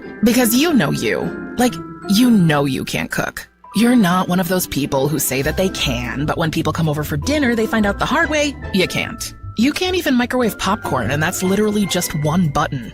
Plus, measuring and patience are huge parts of cooking, and that's just not you. Only you know you. So get coverage options within your budget with Progressive's Name Your Price tool. Progressive Casualty Insurance Company affiliates. Pricing coverage match limited by state law. Here he is on the line, the main man, Jason Marshall. Hey, man, I hear you guys are going strong with the Hyundai Getaway Sales Event at Gossett Hyundai 1956 Covington Pike. You heard that right, Randy. 2026 Hyundai Kona SE, $198.99 a month. 2026 Hyundai Elantra, SEL Sport, only $218 a month. And a 2026 Hyundai Tucson SE, $248.99 a month. Plus, you always get owner assurance with America's best 10-year, 100,000-mile powertrain limited warranty. Let me hit those deals one more time. Kona SE, $198.99 a month. Elantra SEL Sport, $218 a month. And Hyundai Tucson SE, $248.99 a month. So come see me, Jason the Main Man Marshall, where we're charging forward and charging less at Gossett Hyundai, 1956 Covington Pike. Or visit online at HyundaiGossett.com 24/7. Kona TU 375,843, MSRP 27,545. Elantra TU 138,044, MSRP 25,605. Tucson TU 138,044, MSRP 31,275. Includes all rebates and incentives. Fee of $895. Excludes tax title and license for the approved credit. See the complete details. Offer valid through the end of the month. Legal stock only must finance through HMA. Not all customers will qualify. Meet Lee Platts, a renter whose possessions fill not only her apartment, but also the darkest corners of a mini storage unit. A land of both truth and fiction. Truth. Everything inside is protected by Progressive. Fiction. One day Lee will fit into her clothes from senior year of high school. Renters. Discover coverage for what you love and what you can't get rid of in Progressive's Protection Zone. Get a quote at Progressive.com. Progressive Casualty Insurance Company affiliates and third-party insurers. This traffic report brought to you by City Center Liquor just off Highway 70 in Lakeland. Local, friendly, and always fully stocked. For a 5% discount, tell them Sports 56 sent you. Sports 56 traffic. Good afternoon. Trying to clean up the paperwork on this earlier wreck, 40 eastbound at Sycamore View Road. Again, it did have traffic jam, but pretty good up here a little bit earlier. Trying to build a little bit more on 240 east from Mill Branch, out to 385 as you get onto Billmores. Parkway going outbound, out towards Collierville. There's still some dangerous roads out here. Please be careful. All this is going to freeze again tonight. Hey, Valentine's Day just around the corner. Shop local this year. Save a lot of money at Weimer's Jewelry, 7525 Highway 64. I'm Commander Chuck with your on-time traffic.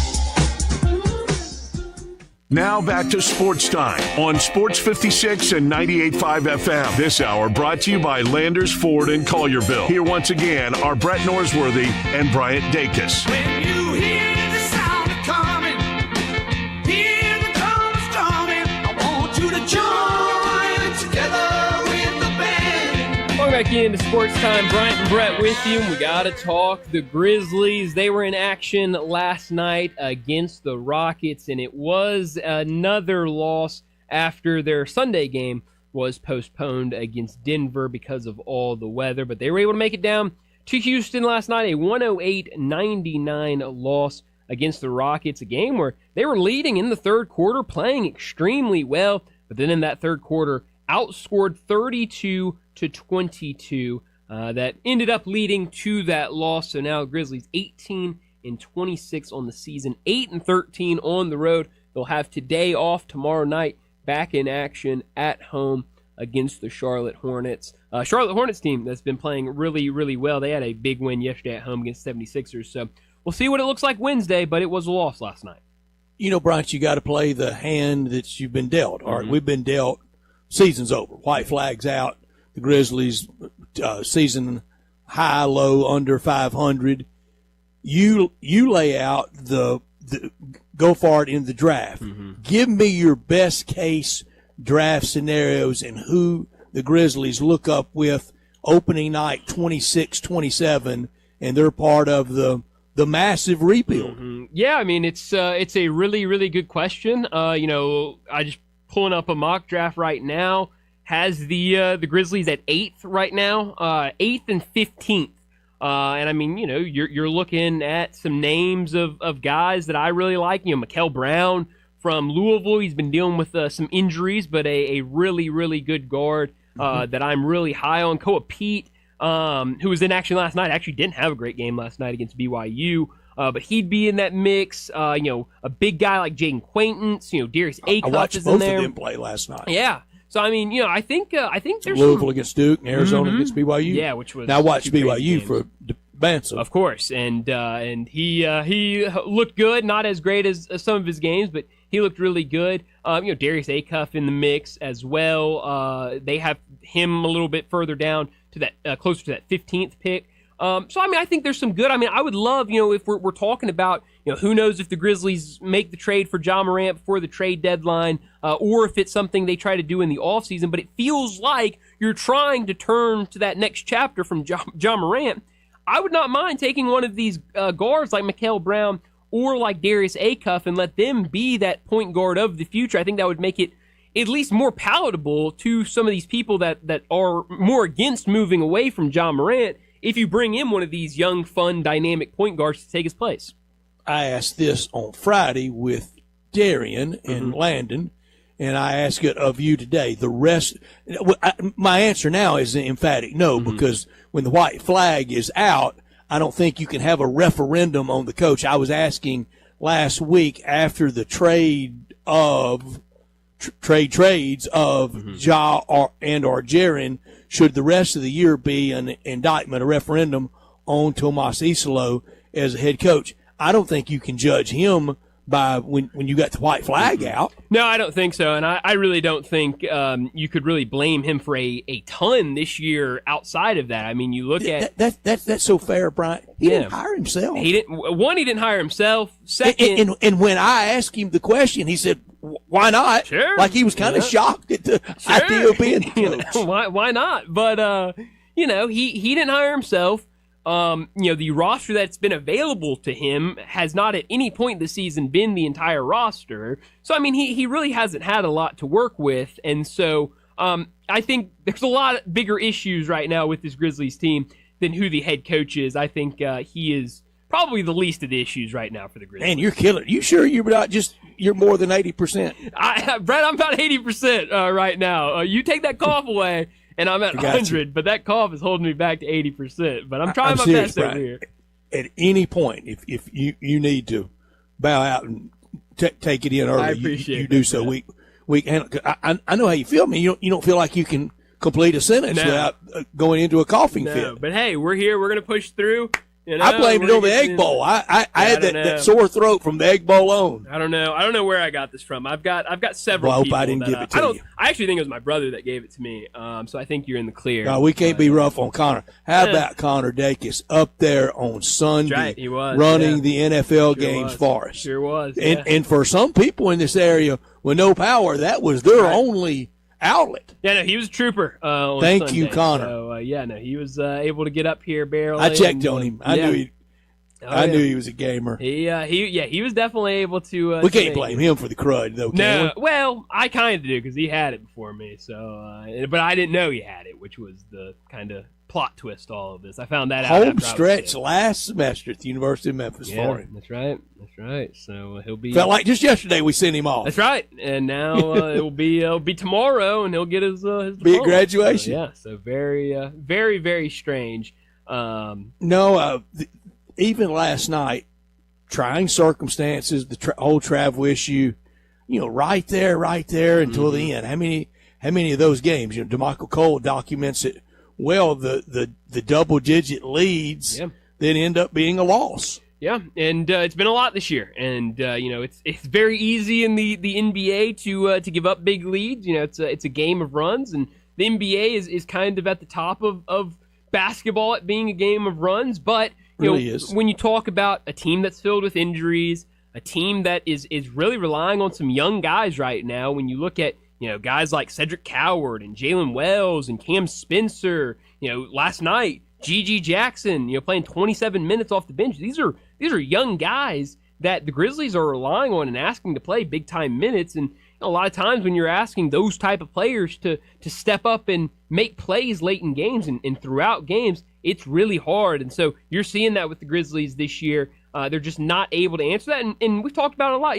Jaren Jackson Jr., for as good of a player he is, you just haven't seen him in these late game situations when you really need a guy to go out there and give you a bucket. Very rarely has he been the guy, the leader, to answer and step up and make those shots. That was some atmosphere, though, watching Debanza last night at BYU. Yeah. They're averaging, BYU home attendance this year, they're averaging, and this is legit, this isn't scan count, 18,000 a game. Yeah, well, hey, understandable, when you got a guy like A.J. Debanza, and he's obviously all the talk. And did you see all the star-studded people in attendance there last night? No, last night was the night to be there against Arizona. That was really fun. But, we talk so much about BYU and about A.J. Debanza. They've got some really, really nice pieces around him. Keita, who's the big man, number 13, he's been really good. Richie Saunders, the shooter, has been great. Rob Wright goes there from Baylor, and I know we've talked to Kevin Sweeney. Kevin Sweeney he's never outright said it, but he's kind of blamed Rob Wright being the reason that Baylor has really struggled this year. Because the fall of Baylor. Yeah, of him leaving so late and that opening that it left at the point guard position. They've got some. That would have made Dabo Sweeney mad because that was pure money. No doubt about it. And the owner of the Utah Jazz is bankrolling everything with BYU. Yeah, writing blank checks. But yeah, this is a really good BYU team. But he owns two teams. Yeah, no, it's crazy. But they didn't have enough last night. Had a huge comeback to try to win that game. But Arizona, they got the win, and it was the other freshman, Braden Burries, who had 29 points last night, was awesome offensively, had some late game plays. I woke up to it being that close. I gave up on it. It was awesome. It was such a fun game, and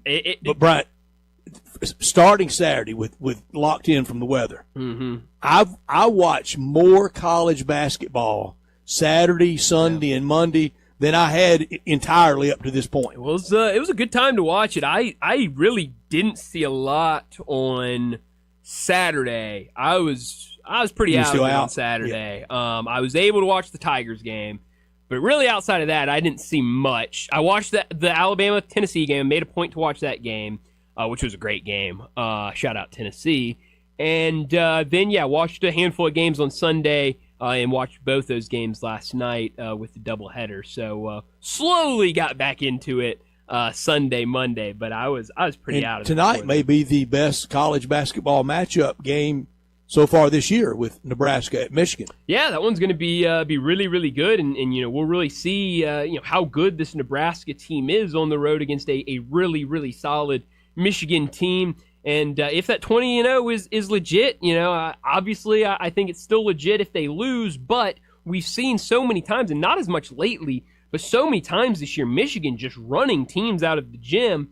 Do we see that tonight against Nebraska, or does Nebraska put up a fight? I'm really excited. A lot of really good games tonight. That one's certainly going to be the big one. You've also got Arkansas in action tonight on the road against an Oklahoma team that is just searching for a win, a conference win right now.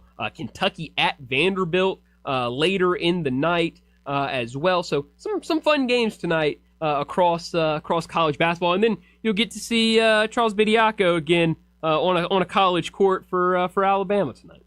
I don't know this for certain, but I would imagine Arkansas busing Fayetteville to Norman. I don't know that for sure. They may not be. That's just up and down, though, if they're flying. Yeah.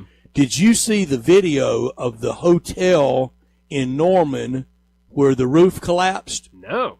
In the lobby area? No. Well, it's an Embassy Suites. It's where we stayed. It's a nice hotel in Norman. Yeah.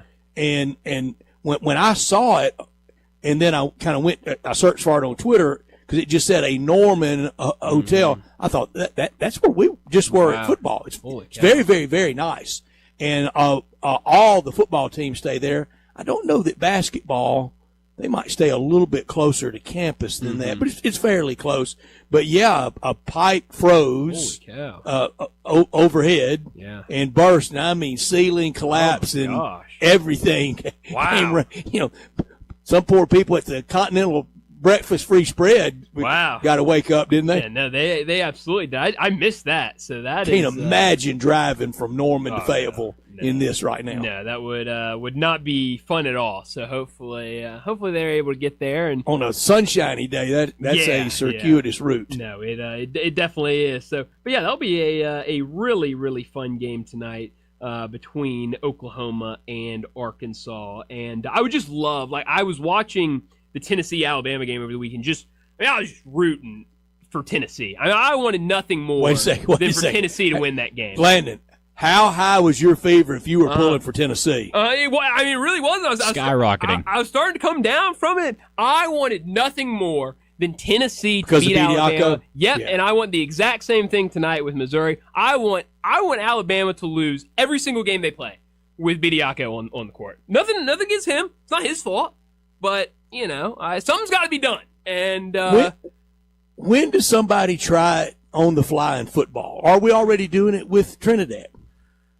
No. But kind of in season when we try. I mean, this is crazy. I was told, I know somebody that knows a staff member at Alabama, and what I was told is that Nate Oates just got so mad after losing back-to-back games in SEC play that he said, we got to do something. Break glass. This team is not good to play. It's not good enough to play in the SEC. And one of the assistants was like, hey, I still am really good tight with Charles Bediako and his agent. Let me see what I can do. And got him on the team and threw him out there and got the judge to sign, and he's out there playing. I mean, it's ridiculous. It makes no sense. I'm trying to think of a far-fetched, if anything's far-fetched, scenario for a local team of somebody trying it who didn't make it NFL and, maybe even didn't go to even to a preseason game that's fairly clean. Yeah. I really don't know. But, I mean, I think we get to that point sometime. I mean, it was just last year when we were saying, okay, Shedeur Sanders, I know you entered your name into the draft and you went through the draft, but you sure could have. You get drafted in the 6th round. Let's figure out a way to go back to Colorado. I think since we were having that conversation last year, we are not far at all with what's happening in college basketball from seeing somebody come back after not getting selected in the NFL draft or whatever, going through the NFL draft, coming back. And if you get to that, I think you absolutely get to the point where you get a couple games into the season and you say, hey, we just don't have a running back. Hey, that running back that we had last year, he's floating around in the CFL. Mm-hmm. Let's go bring him back and let him go out there for a game. So I do not think we are far away from that at all, and we'll see what happens with Alabama and Charles Bediako. But let's get to another break, and when we return, it'll be time for Big Number of the Day. Sports 56 and 98.5 FM. Available locally on your radio dial as well as around the world online at sports56whbq.com. Take us with you everywhere by downloading the Sports 56 app. And at home, just say, Alexa, play Sports 56. Wherever you are, it's easy to stay tuned to Sports 56 and 98.5 FM. Hi, this is Greg Gaston from Sports 56 here with Corey B. Trotz and Parker Trotz from NST Law. Okay, Parker, tell us, why did you even want to become a personal injury lawyer? We all know somebody that's been injured in an accident. They may be off work without transportation, not to mention just having to heal from all of their injuries. And so being a personal injury attorney really gives me a unique opportunity to help people and do for them what they wouldn't be able to do on their own and help get them through a really difficult process while making them feel at ease. Now, Corey, we know that NST Law has been around forever in the Memphis community. Tell us about some of the causes that really matter the most to your firm. We have served food at the Ronald McDonald House, cleaned up parks in Memphis, delivered food to people who are food insecure. We've also donated to a lot of legal organizations that provide legal services to indigent clients. Our attorneys and staff want to continue to give back to this wonderful city that's helped us out so much. Thank you so much, Parker. Thank you, Corey. Remember, NST is always the way to go. If you're ever injured, go to nstlaw.com. At Jason's Deli, when you're dining in or picking up curbside, you can expect wholesome food and no surprises, just delicious sandwiches, crisp salads, and quick quality meals made with the freshest ingredients and no artificial trans fats, MSG, high fructose corn syrup, or artificial colors and dyes. Around here, a lot of thought goes into what we put into our food and what we take out of it, because you're not just taking a bite, you're getting a taste of who we are. New items are constantly being created to expand our menu for all tastes and special diets, with vegan and gluten-free options available. Convenience and on-time delivery you can count on. It's just a click away at jasonsdeli.com, so whether you need to feed 5 people or 5,000, the team at Jason's Deli, they have the credentials and the commitment to keep you satisfied. Freshness is nearby at Jason's Deli, with locations at Ridgeway in the Park Place Center, Poplar and Highland, Germantown Road in Cordova, and on Goodman Road in Olive Branch. Jason's Deli. It's wholesome food and no surprises.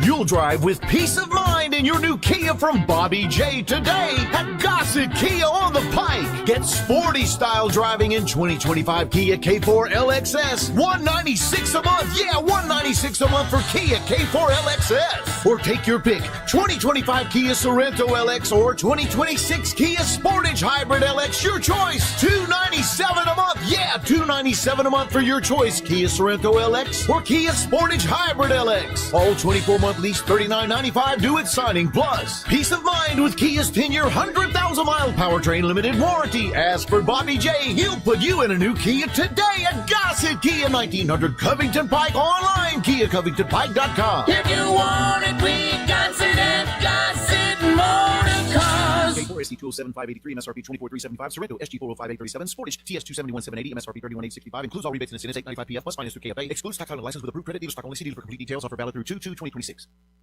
Now back to Sports Time on Sports 56 and 98.5 FM. This hour brought to you by Landers Ford in Collierville. Here once again are Brett Norsworthy and Bryant Dacus.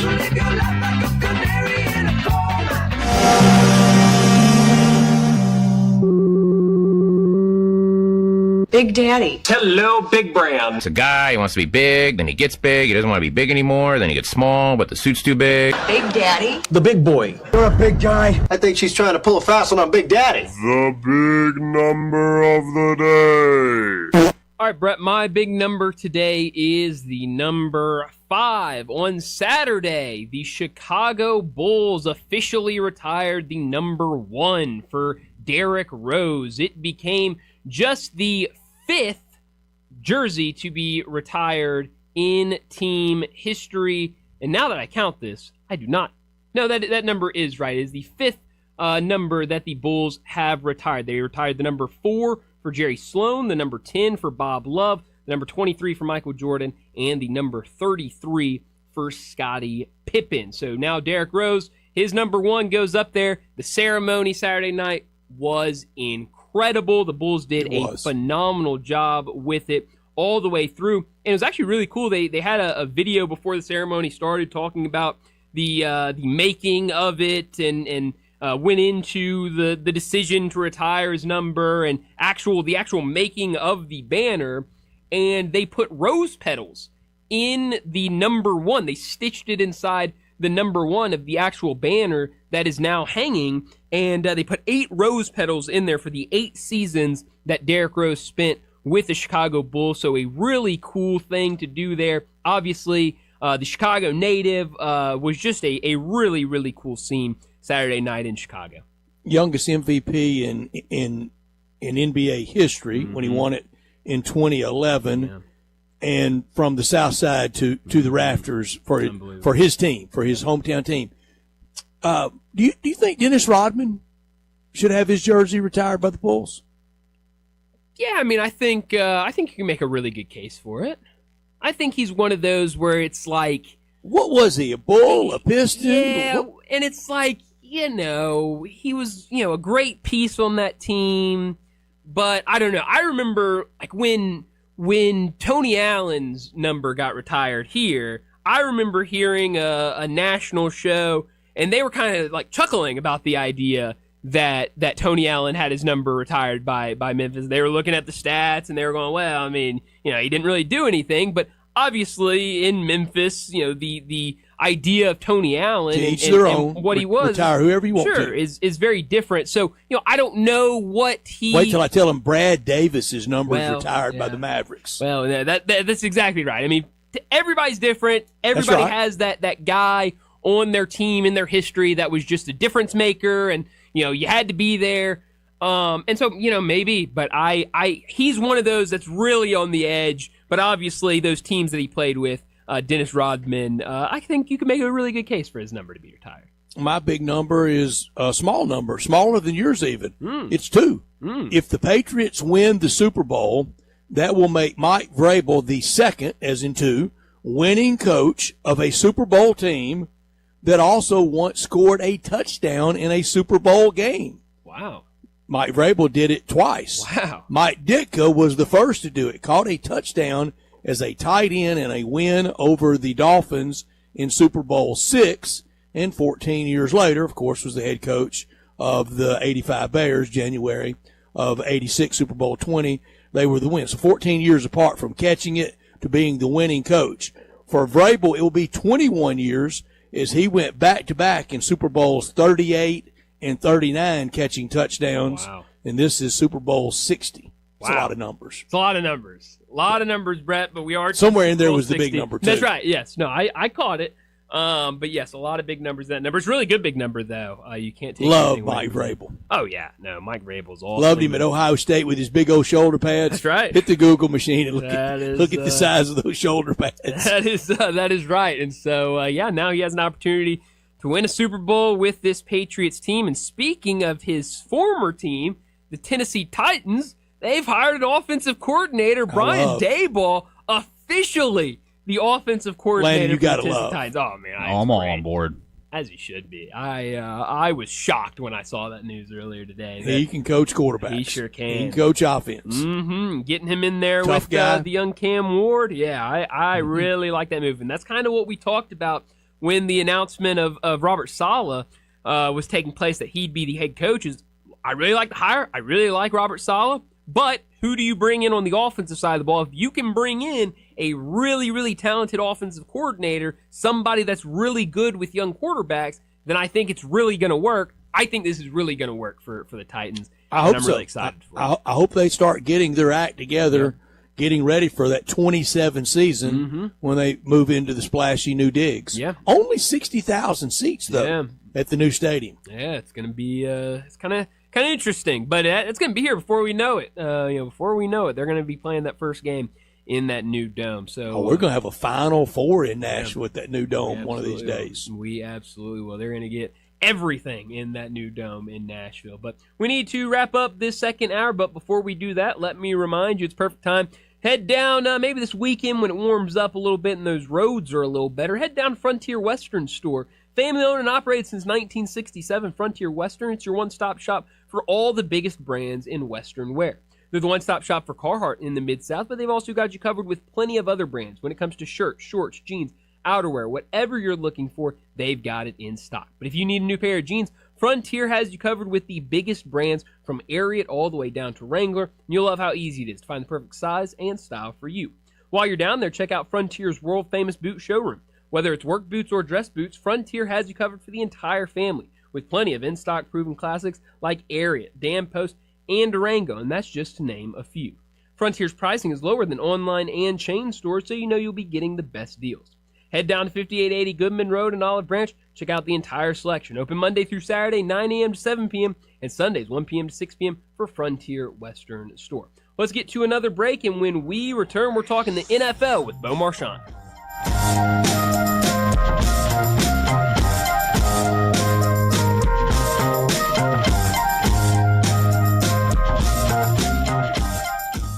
Unlock your new go-to spot, Codes Dispensary in Steele, Missouri, just over an hour from Memphis. When you're ready for a legal, reliable option, they're right up the road. Explore the full menu of top-shelf products in-store and online. Short on time? Order ahead and cruise through the drive-thru for a quick pickup. Stack rewards while you stock up with Club Codes. Earn points for every dollar spent. Codes Dispensary, now open in Steele, Missouri. Supreme cannabis that's worth the drive. Learn more at codesdispensary.com. That's codesdispensary.com.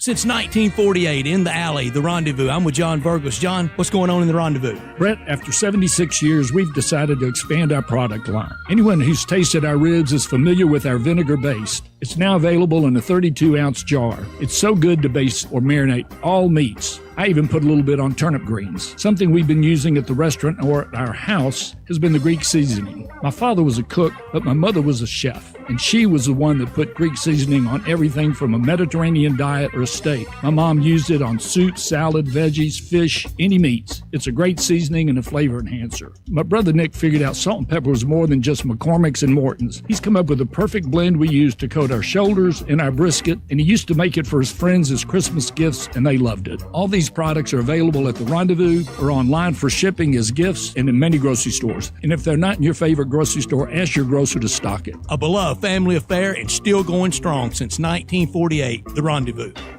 It's a new year, and it's the first new sale at Family Leisure. It's the floor model sale happening now. Family Leisure has deep, like diving deep discounts on over 100 display models and in-stock hot tubs, swim spas, even those cold plunges. How deep are these discounts? I'm not allowed to say. So if you've been putting off getting a new spa, then right now is the best time to buy. Here's one price I can let loose. You can get a spa as low as $99 a month. Plus, you can get over $1,000 in upgrades with every spa purchased. One other special deal, you can get an $8,000 spa for only $159 a month. And you know what? Family Leisure is going to throw in some LED lights and waterfalls on most models. Room's got to be made, and so do the deals at Family Leisure, Whitten Road and I-40, where family and fun come together. Chris Price here with Metro Builders, your roofing and restoration resource. With single-digit temperatures and ice moving in, frozen pipes and ice dams don't give you much time to react. A busted pipe can flood walls, ceilings, and floors in minutes, and the real damage is often hidden behind drywall, insulation, and cabinets. That trapped moisture can lead to mold fast. Right now, Metro Builders Memphis is delivering immediate emergency water mitigation and response day or night. We can stop the water, document the damage, and help prevent long-term issues before they spread. If you see water stains, sagging ceilings, or active leaks, don't wait. Call us before mold spores spread. Call me. 901-375-1717. 375-1717. That's 901-375-1717. Metro Builders, your roofing and restoration resource. Metro Builders, we don't just build, we build world class. Book us online at metrobuildersmemphis.com. metrobuildersmemphis.com.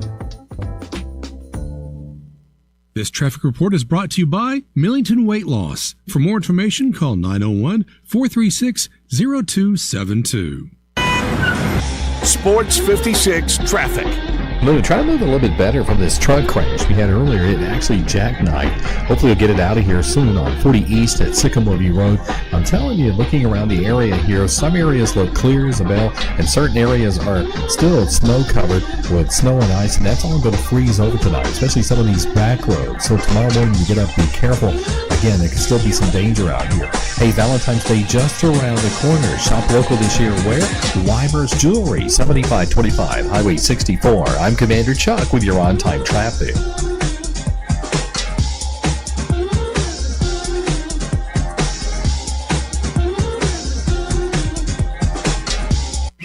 Memphis's original sports station. We are Sports 56, WHBQ Memphis and W253DF Memphis.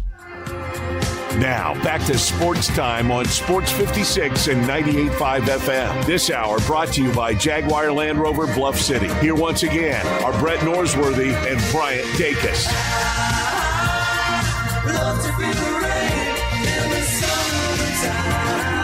Welcome back in Sports Time. Bryant and Brett with you, and we've got to talk the NFL. So much going on with the conference championships behind us. The Super Bowl is set. Seahawks and Patriots will make up Super Bowl 60. You've also got all the off-season news with the new coaches being hired. So plenty to discuss, and we talk the NFL every Tuesday afternoon with Bo Marchant. National Football League talk every Tuesday with Bo Marchant, covering the NFL Draft at collegetopro.com and the NFL Draft Bible, covering the Steelers for Sports Illustrated, living and running in Eastern Ohio, and on Twitter X at Bo Marchant. Here's Bo with Bryant and Brett. Bo Marchant joins us now to talk the NFL, and the Super Bowl is set. The Patriots and the Seahawks. Like we all had. Oh, yeah, like we all had. Are these All the you two best listeners out teams? there, yep. I'm sorry. Go ahead. Are these the two best teams? I think it's hard to argue. I don't think either one of those teams lucked into it, and I don't think they had an easy way to go in. I think the Rams were, I think the Broncos without Bo Nix wasn't an easy, but they took down Josh Allen and the Buffalo Bills. I think that was the, if you talked about who's the Michael Jordan, the guy that can just lead his team on his own back, that was Josh Allen. And they were lucky to escape, but they did, and they went on and they beat a team with, without Bo Nix, that game was a little bit ugly. We know the weather took over as well, and I didn't know who I wanted to win the game, but I kind of felt kind of like a March Madness thing. It's fun to see the Cinderellas, but when you get down to the nitty-gritty, you don't want to see a number 1 Duke against a number 16, Slippery Rock. So I thought that the Patriots going will represent the game better than a defunct Broncos offense without Nix and with Stidham. So, but I think both teams are earned it, and when you look at the way Seattle's playing, they're just scary. And I respect the Rams. I picked the Rams to win the Super Bowl, so I had high hopes of them, and I really thought highly of them. But, there was nothing I could say that was like, oh, this game was, this was a bad call, or this went in their favor. No, the Seattle was just a better football team, and I think it's a little bit of our adjustment, getting acquainted. We're familiar with the Patriots. We know it's Mike Vrabel. But the whole idea, the Patriots, Mike Vrabel, it just makes sense. It's something we're accustomed to. It kind of blends. Mike McDonald in Seattle, we know Seattle has successful power, but who's this guy? Who's this defensive coordinator out of Baltimore? We know of him, but do we really know him? 10-7 last year, now they take over, and they're the number 1 seed. So, but kudos to both coaches, kudos to both teams. I thought great football over the weekend. I just can't believe we're already it's already the Super Bowl, and it seemed like yesterday, guys, that we were making our predictions. We were going through quarterbacks each week and conferences and divisions, and now we're 2 weeks away basically from the next Super Bowl. Oh, I got to find where we had Sam Darnold. Whew. No kidding. Well, I had him 1. I had him. I don't know. I might have had him 4. I'm not going to lie. Yeah. I think I can find that. I may go get it in a second. Are we ready for the Sam Darnold Drake May matchup? I've heard some say it's the worst since Rich Gannon versus Brad Johnson. Yikes. It's fair. And we all love stars. That's what makes the games goes. But who knows if this isn't the beginning of a little dynasty or a little run for either one of those teams? And then 2 years from now, we're talking about, Sam Darnold.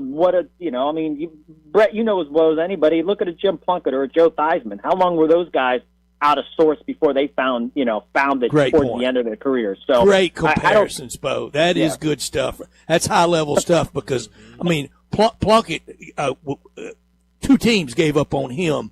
1 or 2, you could argue the Redskins were about to give up on Joe Theismann, Memphian Joe Theismann, I might add, lives here, and look what he did for him. He had to sit and watch Kilmer and Sonny Jurgensen not only play quarterback but stay drunk for years, and then he finally got his shot.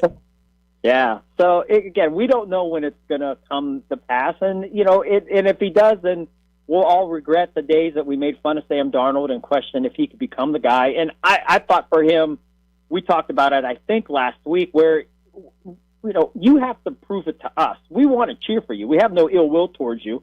But, we know the names. We know the issues that have inhibited you from becoming the number 1 pick that you were perceived to be instantly. So we had to wait. Now you're here. And let's roll with it. Let's see greatness. And the same with Drake May. Is he the next coming of a beautiful star in New England? And, you think of the New England fan base. They had a couple odd years, but to think that they're right back in the thick of things with a new quarterback, you think of New England, they have to be on cloud 9 because, if you're born under the Belichick era, you just assume this is the way football is supposed to go. They don't understand any other way about it. They're just, hey, 11, 10 wins every year. We win the AFC East, and, we're an AFC champion finalist, or we go to the Super Bowl. So they had a little bit of hard luck, but they've found a resurrection under Vrabel and Drake May.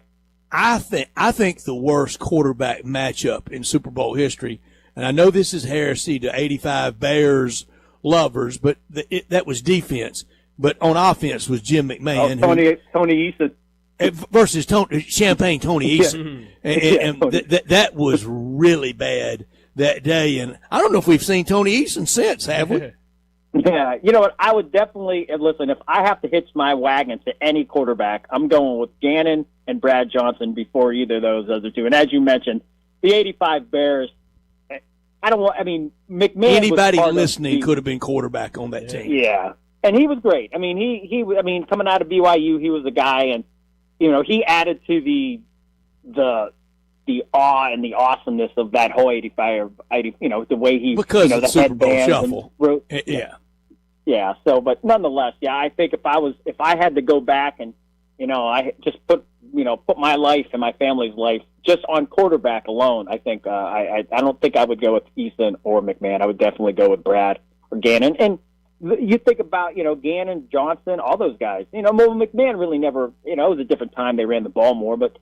Gannon, you talk about a late bloomer. He was a backup in Minnesota for how long? Goes to the Raiders, and I think did he get an MVP, Brett? I don't know if he was MVP that year. Yeah, he was MVP of the league that year. Yeah, MVP. So again, it's we don't know when the resurrections are going to happen. Nobody knows, but nonetheless, when they do, it's always rewarding to the game, and no ill will to or any of these guys. It's fun that good good story. That's why there's a comeback of the year award, and usually when they come back, it's usually an inspirational story. Maybe they're hurt or they were dead in the water, and they've come back and they play like Pro Bowl All-Stars. Mm-hmm. Yeah. Watching that game Sunday night with the Seahawks, I'm ready to go out and just go ahead and say Jackson Smith-Njigba, one of, if not the best receivers in the NFL. Where is he for you among active receivers? I feel like you just went inside my brain and thought exactly what I was watching Sunday when I sat on my couch. I'm like, he's incredible. How aren't we mentioning this guy? 1,700 plus yards. You think, Jamar Chase, Justin Jefferson, and then you're watching him.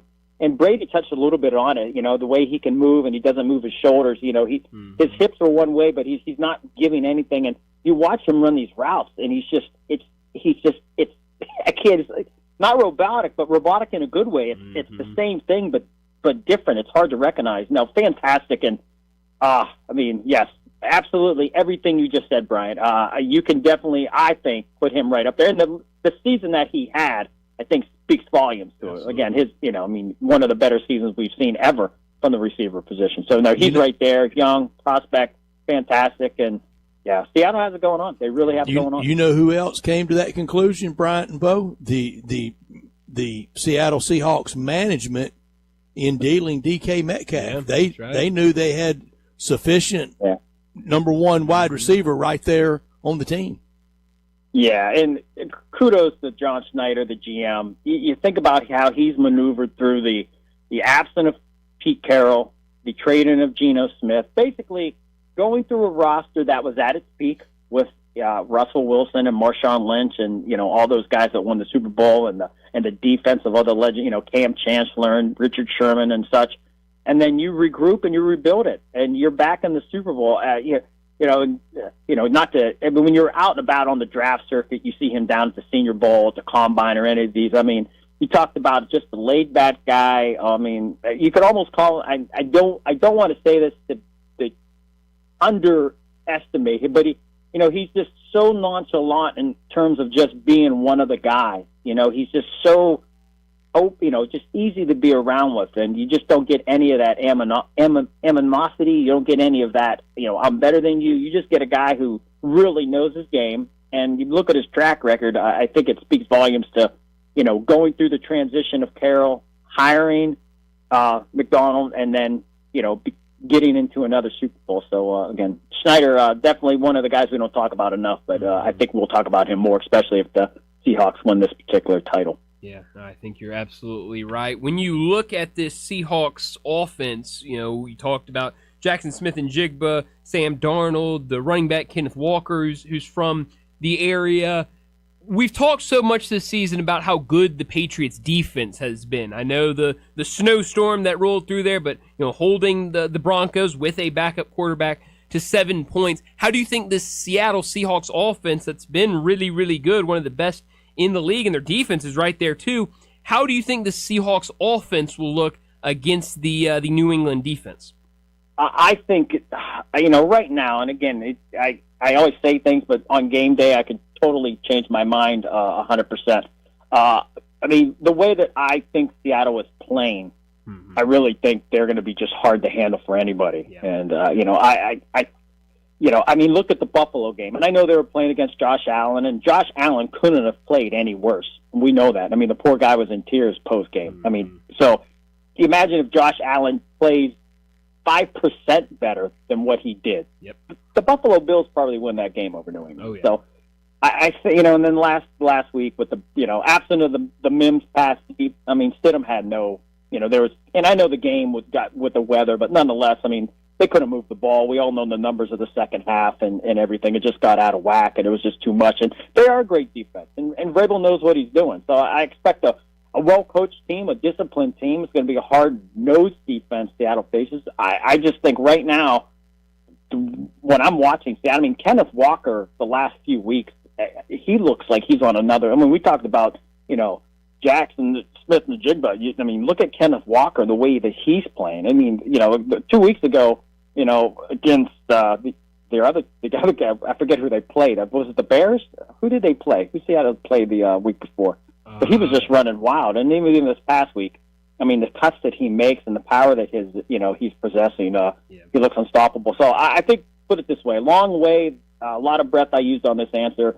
I think Seattle should have their way. Not have their way, but I definitely like Seattle's offense much more than I like New England's defense in this particular contest. No, I'm with you. 49ers that they played before that, and just did whatever they wanted against them. You mentioned the Bills. They now have their head coach. They've promoted offensive coordinator Joe Brady to be the next head coach. What do you make of this move? It kind of felt like this was the direction they were going when Sean McDermott was fired, but if you're going to fire Sean McDermott and say that he couldn't get over the hump, but then you promote somebody that's been in that building and has been under Sean McDermott, what does that really tell the fan base? Is Joe Brady the guy that can get over that hump? Yeah, I was a little shocked. I didn't know who they were going to hire. I'll say that up front. If you would have said they hired any other coach, I'd have had a different response. But this kind of surprised me because, like you said, it's in-house. You're not going in a whole entire different direction. And for me personally, I think Josh Allen can make any offensive coordinator look good. He makes everybody around him look that much better. So, I don't want to just take that much away from Joe Brady. But then again, I think there's a lot of OCs out there that could inherit Josh Allen in the Bills' offense and do a lot of good things. So I think more than anything, I think they wanted to keep the continuity of Brady and Allen. Well, they ran this by Josh Allen. They sought his approval. Yep. And I think that worked. And I think they just wanted to change the defensive image. They wanted just to get out of the Sean McDermott era. I think that's the way I take it with the hiring is, the offense is going to stay intact. We don't need to touch this. He did. James Cook had his breakout season. As good as James Cook is, 1,600 yards, I think he had. I forget what he had, but he had a phenomenal season. It was the first time that you really had a legitimate 1-2 punch, quarterback, running back, really could hit you in the head and go on you. And I think defensively, it was just I think just you get long in the tooth. We've seen it with Harbaugh and Tomlin, just this coaching cycle of well-established veteran coaches where your time is kind of, come and gone, and they want to go in a different direction. And I think defensively, that's where you want to see the new wrinkles in Buffalo. Offensively, you don't want to change anything because you know you're good, and except adding pieces. That's the only thing you can do to the offense to get that much better. Coaching-wise and Allen-wise, it's right on par with the best in the league. But defensively, And they're getting up there in age. They got to, develop more guys. But that's part of the process. I think a couple of years ago, McDermott's defense was number one in the league, and it's slipped since then. And maybe the front office kind of noticed that. We used to have the number one defense, and we haven't had that much, personnel change in terms of, this team to that team from a few years ago. And that slippage and maybe the dry message. Again, this is just me spitballing. I don't, I'm not there. I don't hear what the locker room talk is. But, you just have to assume that may be part of the case of why they elected to move on from McDermott. Bo, I was stunned at the Steelers' hire of Mike McCarthy. I think when you hire a coach, you're hiring a coach for three things: yesterday, the here and now, or the future. He is he's got a good yesterday with the Super Bowl with Aaron Rodgers, but he's not the future at 62 years old. And are they really ready for the here and now? I've heard so many people say that they knew that that's who the Steelers were going to hire. They knew they would do something safe like him. The Steelers have never hired a coach in the model of Mike McCarthy. They hired an unknown. League people didn't know of Chuck Noll.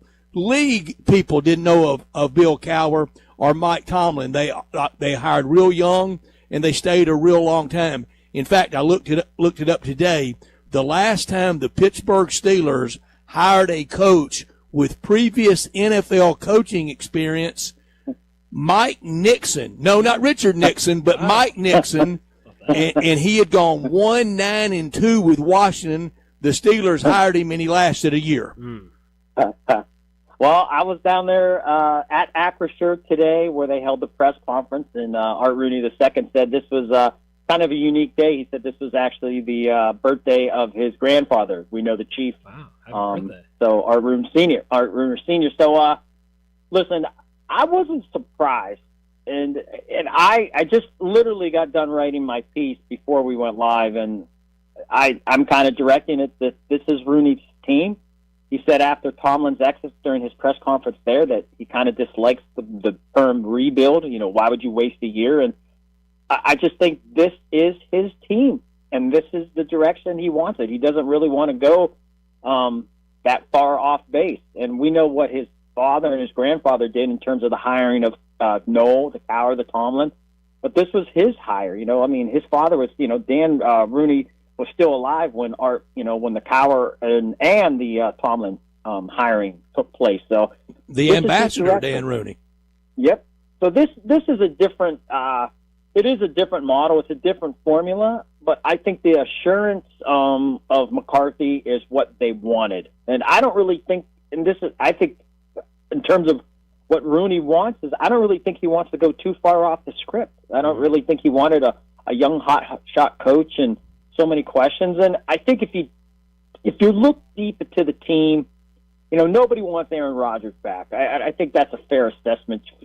People are going to frown upon the idea of Rodgers coming back, but then I think it's a little bit, you're really hoping for the best if you can develop a 6th round pick, the 185th pick overall, and Will Howard, and think he can become the guy just because McCarthy's there. I think that's going to play a little bit of the, can we do this? Can we develop? And Omar Khan, since he's taken over for Kevin Colbert, he's been the guy who's, you talk about a guy who's willing and dealing and making big moves. He's the guy. So when you took, look, the roster that the Steelers have now, it's going to be far from the roster that they're envisioned. I think when it, even when, mini camp starts up in May, expect a Kyler Murray, expect them to try it to, they're not going to sit idle and just wait. I think they want to stay relevant. So that's where I think the McCarthy part comes into play, where they want to be relevant.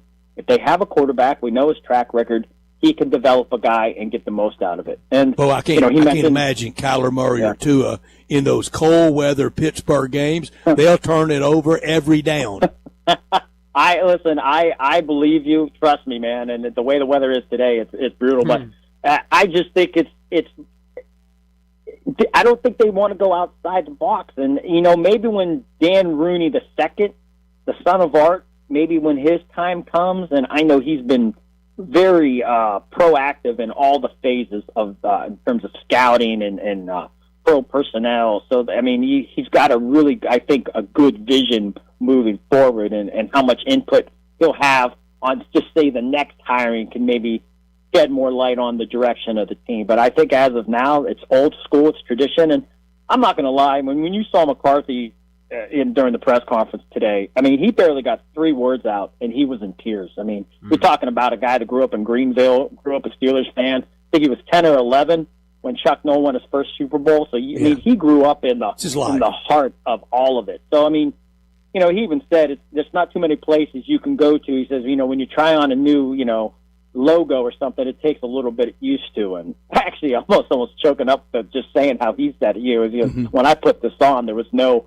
there was nothing getting used to. This is how every penny they've made has been from the Pittsburgh Steelers in it.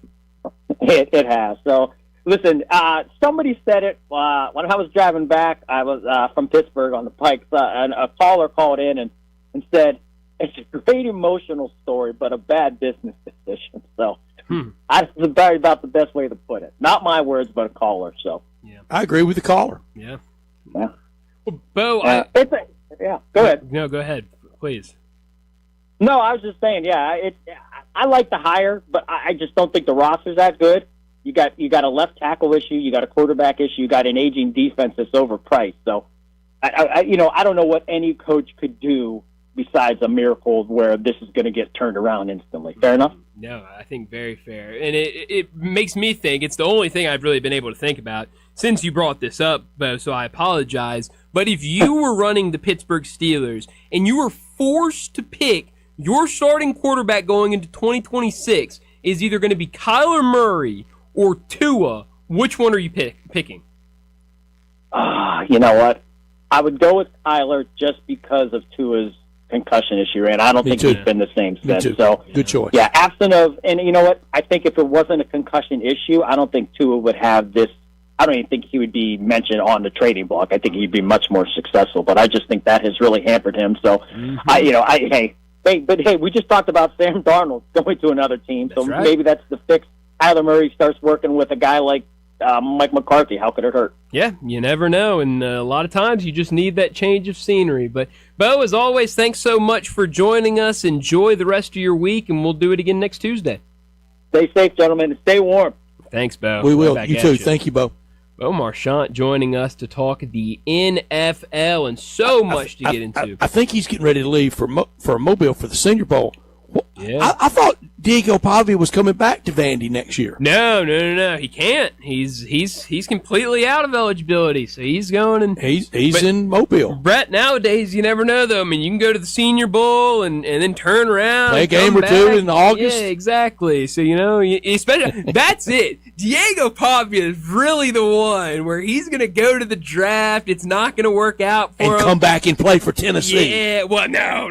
He's going to go back to Vandy, but he's going to just be floating out there. Vandy's going to get out to a bad start next year, and they're going to be like, man, we really need something to turn this season around. Let's go get Diego back in here. That's the guy that we were looking for sure. But Bo joins us every single Tuesday to talk the NFL. Next Tuesday, it will really be time to start talking about the Super Bowl, so definitely looking forward to next week. But before we get to a break, let me remind you about our 5 o'clock sponsor. It's Jaguar Land Rover Bluff City. Jaguar Bluff City has been the premier Jaguar dealership for the greater Memphis area since 1984, and their talented team is ready to help you find your next perfect vehicle at unbeatable rates. Swing by Jaguar Land Rover Bluff City today and check out the brand new models like the Range Rover Sport, the Range Rover Velar, and the Defender. Test drive the Range Rover Sport, where luxury meets performance. It's a perfect mix of style, performance, and versatility, with options ranging from 360 horsepower up to 635. It's also available as a plug-in hybrid electric vehicle with $7,500 federal tax credit when leased with approved credit. Take a look at the Range Rover Velar, powered by mild hybrid technology and enhanced with the latest well-being features and fully connected entertainment system. The Range Rover Velar is the ultimate luxury compact crossover. Purchase your stay and get special 4.4% for 72 months financing available with approved credit. Don't forget about the Defender. Available in multiple models to fit your needs. The Defender is built for the modern explorer, and Jaguar Bluff City is offering special interest rates for 60 and 72 months on various models. Give them a call, 877-259-6169. Go online to JaguarBluffCity.com. But head out there, test drive these vehicles. 6335 Wheel Cove, just off of Quince, for Bluff City Jaguar. Well, let's get to another break, and when we return, we'll talk about what's trending. Start your day with Sports 56 Mornings with Greg Gaston and Eli Savoy. Weekday mornings from 7 to 10, right here on Sports 56 and 98.5 FM. Cleanliness is next to impossible unless you call High-Low Commercial Services. For 15 years, High-Low's dedicated team has been cleaning offices throughout the Mid-South. High-Low's janitorial services are customized to your business. Clean once, quarterly, or ongoing, and get the JRD guarantee. We clean until you're satisfied. High-Low Commercial Services, the biggest and the best in the Mid-South. Visit MrCleanTeam.com. That's MrCleanTeam, MrCleanTeam.com for High-Low Commercial Services.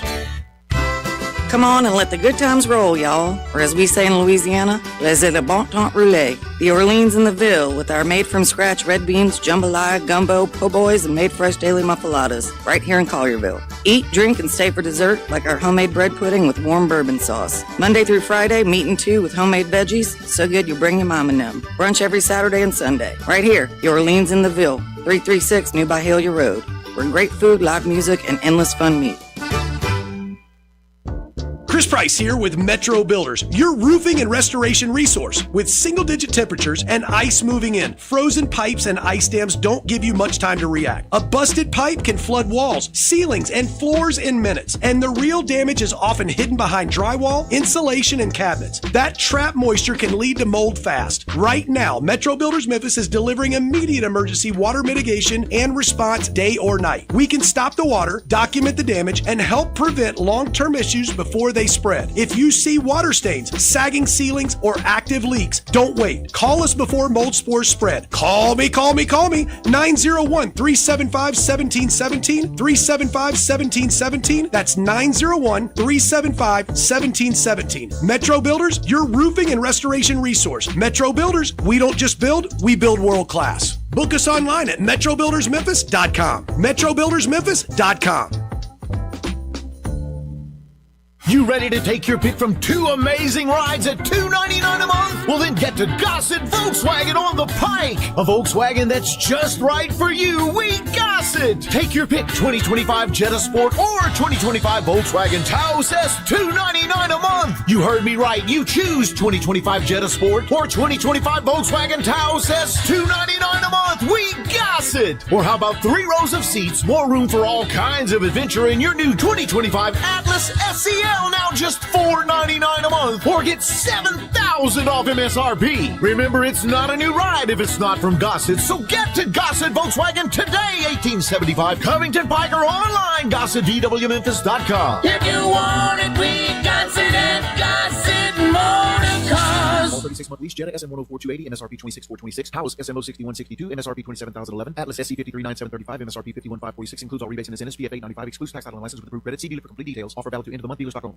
This traffic report brought to you by City Center Liquor, just off Highway 70 in Lakeland. Local, friendly, and always fully stocked. For a 5% discount, tell them Sports 56 sent you. Sports 56 traffic. Well, good evening, T-Dot. Still out here working with a couple of lights, and it's more volume out here right now than it was yesterday at this time as it picks up 40 east, especially here at Sycamore View Road, all the way out towards Fayette County, passing 269. It's heavier than it was to the south as we check it out live on 55 at State Line Road, pushing on down into DeSoto County. Hey, Valentine's Day, it's going to be here before you know it. So shop local this year. Why? Because you'll save a ton of money at Weimer's Jewelry, 7525 Highway 64. I'm Commander Chuck with your on-time traffic.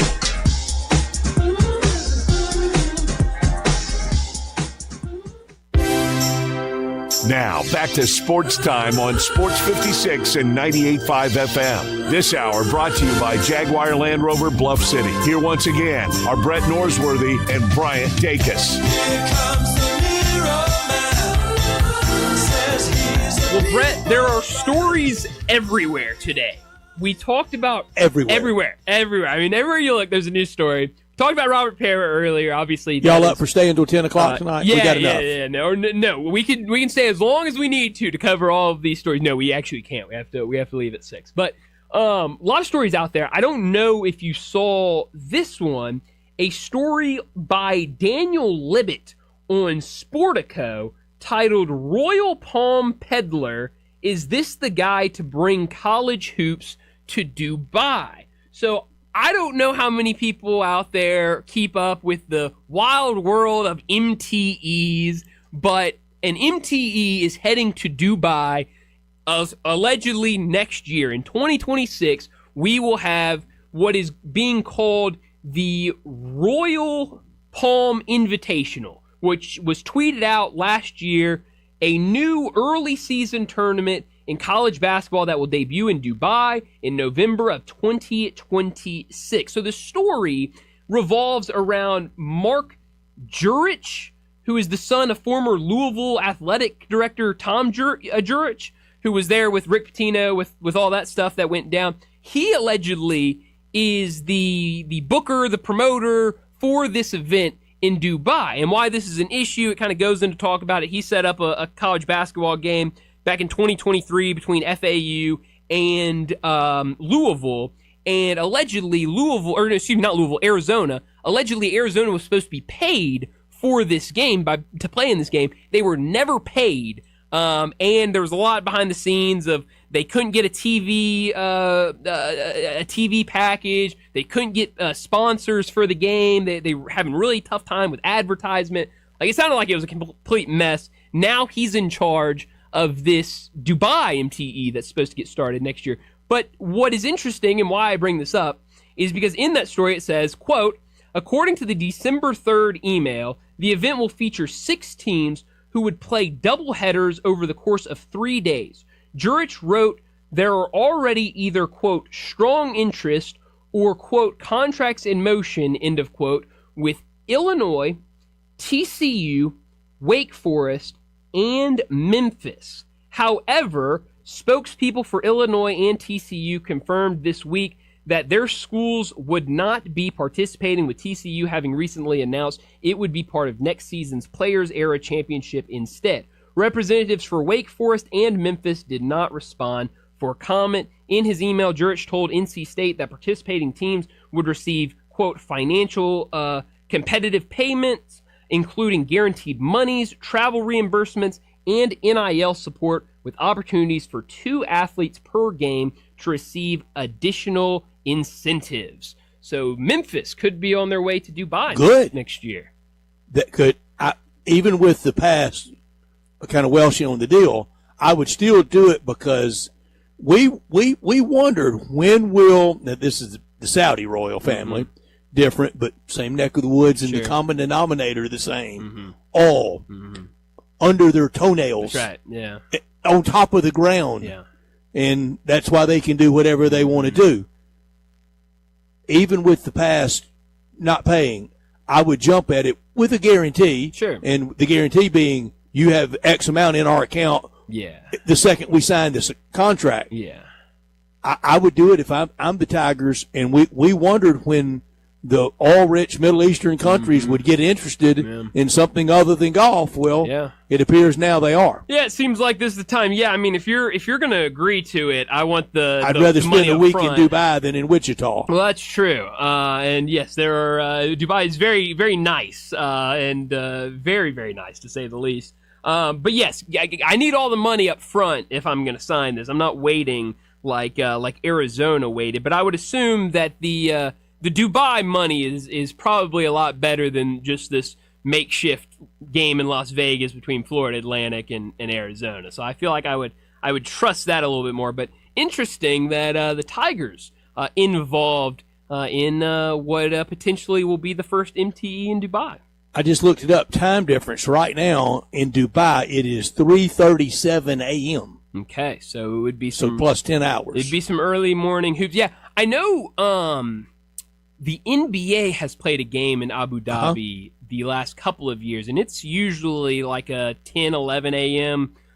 Tip-off. So, which is what time there? I mean, somewhere 7? Around prime time. Yeah, around 6 or 7, I would assume. So, yeah, I mean, you're talking about if you're doing double headers in Dubai, you're talking 8 a.m. the first game. Beats going to the Great Alaskan Shootout, doesn't it? I don't know. I always long for the Great Alaskan Shootout. It was so much fun. Oh, man. It sounds like so much fun. And some of the wackiest tip times ever. Yeah. Often the final would be Sunday night, like at 11 o'clock at night. Yeah, wow. I love that. Thanksgiving weekend. Sign me up for that. I would be all about that. So yeah. Weather much better in Dubai though. Weather is a lot better in Dubai than it is in Alaska. So yeah, maybe golf a lot better. No, everything is a lot better in Dubai than in Alaska. So who knows? Maybe we see a schedule coming out with Memphis out there. Yeah, it's really weird. I forgot who. I think it was Eli who actually tweeted out the story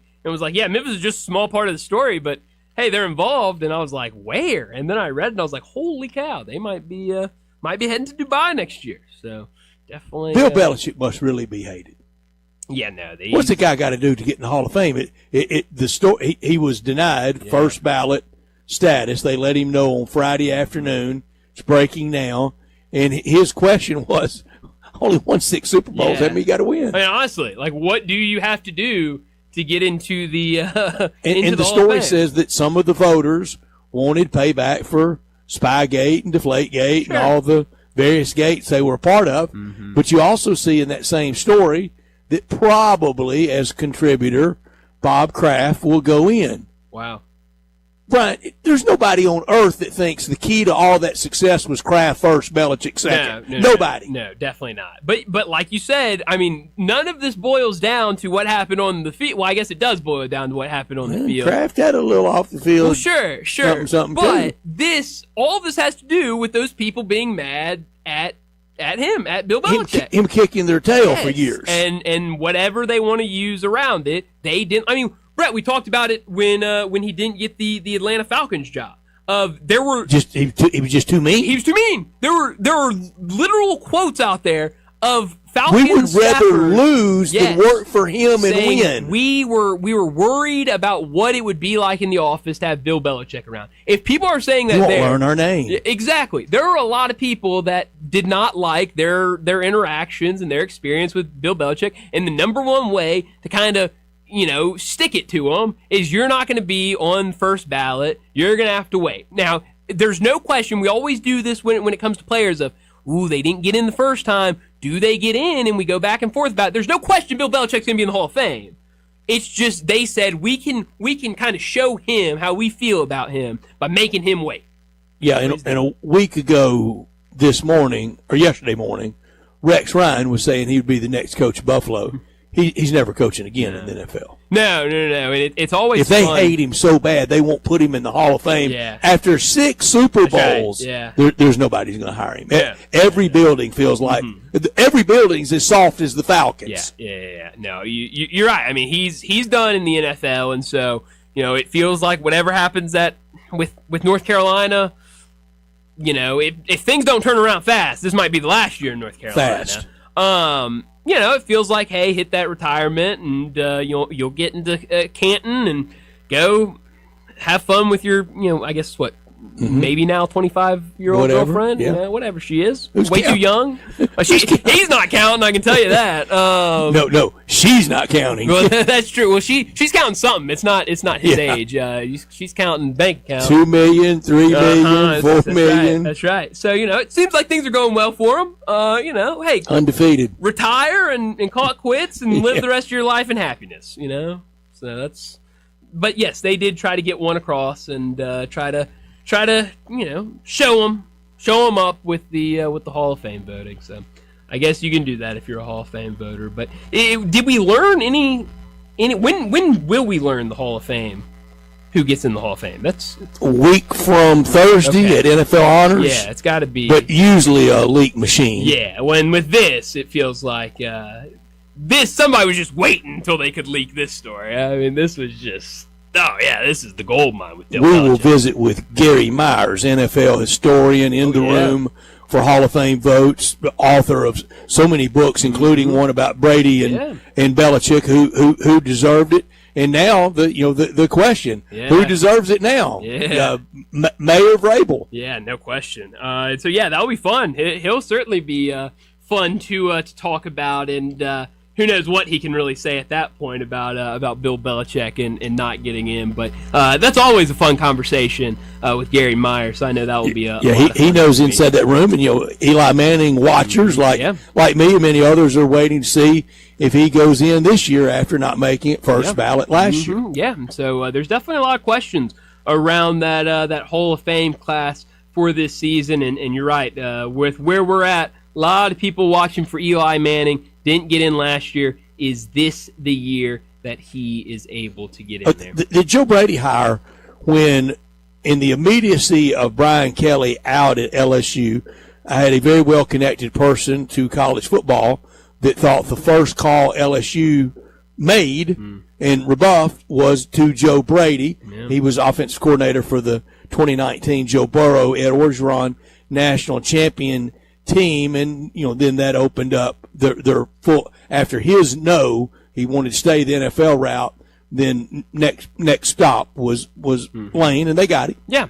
I mean, I really don't know what to make of the Joe Brady hire. I mean, I think we talked about it with Bo of, if the reason you're making a change is because you can't get over the hump, I mean, how much faith do you have in a guy that is already in the building getting you over that hump and taking that next step? And so maybe he is the guy, and maybe he gets it done. But it just felt really weird. Obviously the timing was going to be late with them being in the playoffs, and by the time they got to the party, a lot had already been kind of started working out with these teams that were already eliminated. So Keon Coleman's getting a lot of the blame. He's getting a lot of the blame, and look, he wasn't great. No, I think everyone can agree on rookie that. Wide receivers, Sure. It can go horribly wrong. Yeah, what do you really expect? And so it's just really ever since the second they lost that game to Denver, it's just been really weird in Buffalo. So hopefully it works out with Joe Brady, but I'm not holding my breath. I really don't think it will. There's nothing like getting into a new All-Star Chevy Silverado to start the new year in drive. Every new 26 Chevy Silverado you could imagine is right there in Olive Branch on the lot. First exit into Mississippi on Highway 78. Take Kraft Goodman Road, and you're there. January deals that add up to thousands in savings, and financing as low as 1.9. Your good credit deserves it, and you get it from Drew DePriest and his team at All-Star. Military and first responders, you always get the great deal, the instant extra $500 bonus back. If you've been looking for a new 26 Traverse with a third row seat, they're right there in Olive Branch at All-Star. For the best selection of barely driven certified Chevys, All-Star is the place to be. A nice Yukon, Suburban, so many Silverados. Come check out the huge selection of All-Star certified Chevys and the hottest pre-owns right there in Olive Branch at All-Star. If you have any vehicle you want to sell, bring it to All-Star in Olive Branch and get the most money back for it, whether you bought it there or not. Together, let's drive. Don't miss the Start the New Year in Drive event going on now in Olive Branch at All-Star Chevrolet. For more information, you can always go to allstarautogroup.com. Well, let's get to our final break of the day, and when we return, we'll wrap up today's show with Moe's and Humdinger's Crunch Time. Add a little fun to your lunch break. Join Johnny Radio for Sports 56 Happy Hour from 11 to 1 every weekday on Sports 56 and 98.5 FM. Maria's Cantina in South Haven is not your average Tex-Mex joint because they're serving up Mexican with a twist. Maria's Scratch Kitchen is the most creative and diverse menu around. Beyond the traditional huge quesadillas, chimichangas, and fajitas, Maria serves up hand-rolled Latin egg rolls, Cajun and Creole items like catfish, gumbo, and boudin balls, as well as the best sandwiches and 8-ounce burgers in town. Wash it all down with a house margarita for only $5.50 and happy hour every day till 6. MariasCantina.com, 6717 Airways, Mexican with a twist. You know the feeling. That rush when you reach that goal. Make somebody brag a little back home. That's success. And at University of Maryland Global Campus, we believe you should never stop chasing it. That's why UMGC offers an accredited skills-based education that helps move your career forward. We'll teach you how to apply emerging technologies like AI and data science, plus build your skills in leadership, communication, and critical thinking. Explore more than 135 degrees and certificates in business, cybersecurity, healthcare, and more. With affordable and online programs, you can unlock new opportunities to help you succeed again. At UMGC, success is yours for the taking and the making, and nothing should keep you from it, especially not an application fee. Apply now and we'll waive your application fee. Classes start February 11. Learn more at umgc.edu. That's umgc.edu. Certified to operate in Virginia by Chev. Happy New Year, Mr. McNate. Hey, what's up over there at Gossett Volkswagen Germantown? What's up is the payments are down. What you talking about, Marty McNate? I'll tell you what I'm talking about. How about take your pick, Randy, for $299 a month. 2025 Jetta Sport or 2025 Volkswagen Taos S. Your choice, $299 a month. Jetta Sport or Taos S, $299 a month. And that's not all, Randy. How about 3 rows of seats? More room for all kinds of adventure in a 2025 Atlas SEL. $499 a month or get $7,000 off MSRP. Come see me, Marty McNate, at Gossett Volkswagen Germantown, 7420 Winchester Road, or shop online at GossettVWG.com. And remember, your future is what you make of it. That's Gossett Volkswagen Germantown or online, GossettVWG.com. All 36-month lease, Jetta SM104-280, MSRP 26426, Taos SM06162, MSRP 27011, Atlas SC 539735, MSRP 51546, includes all rebates, NSP at 895, excludes tax on license, approved credit CD, for details, offer valid through info, dealers.com. Do you know one of the best things you can do for your employees or family's health? Provide Arctic Clear bottled water. Arctic Clear bottled water is your locally owned and operated bottled water provider. Arctic Clear is 100% natural spring water with free delivery and setup, dependable service, and no long-term contracts. What an easy choice. Call Jeff Manus today, 901-382-2363, or visit arctic-clear.com. Arctic Clear bottled water. Call now, 382-2363. That's 382-2363. Your Memphis Tiger men's basketball team returns to FedEx Forum for an American Conference matchup Thursday, January 29th at 7 o'clock as the Tigers collide with the Florida Atlantic Owls. Wear blue, show your Tiger spirit, and pack out the Forum as Coach Hardaway and his team host a pivotal conference game. Get your tickets now by visiting GoTigersGo.com/tickets for more information and to grab your seats today. Go Tigers Go! Progressive knows there are some surprisingly expensive things in life, like rugs. People say a rug would really bring the room together. And sure, you don't know what that means, but it sounds important. Suddenly you're using words like jute and sisal. Then you see the price and lose it, because how can the thing you walk and spill on cost so much? So you devote your life to taking down Big Rug. But then you remember that switching your home and auto to Progressive could save you hundreds. So, looks like Big Rug is safe. For now. Progressive Casualty Insurance Company, affiliates, and other insurers. Not available in all states. Crunch Time is brought to you by Humdinger's Taco Tuesday. Enjoy crunchy slaw, grilled fish, and chicken, and the best taco sauce in town. $2 tacos all day. The best deal in town. Now, back to Sports Time on Sports 56 and 98.5 FM. This hour brought to you by Jaguar Land Rover Bluff City. Here once again are Brett Norsworthy and Bryant Dacus. This is pretty cool, and we're just getting started.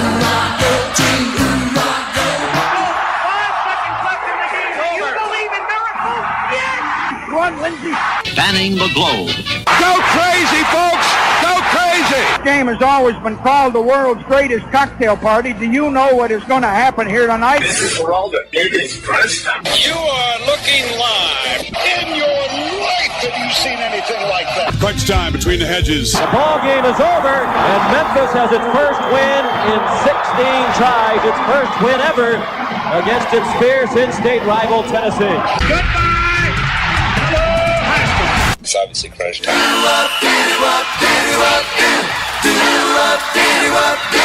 Hammer, nail, coffin. This baby is over.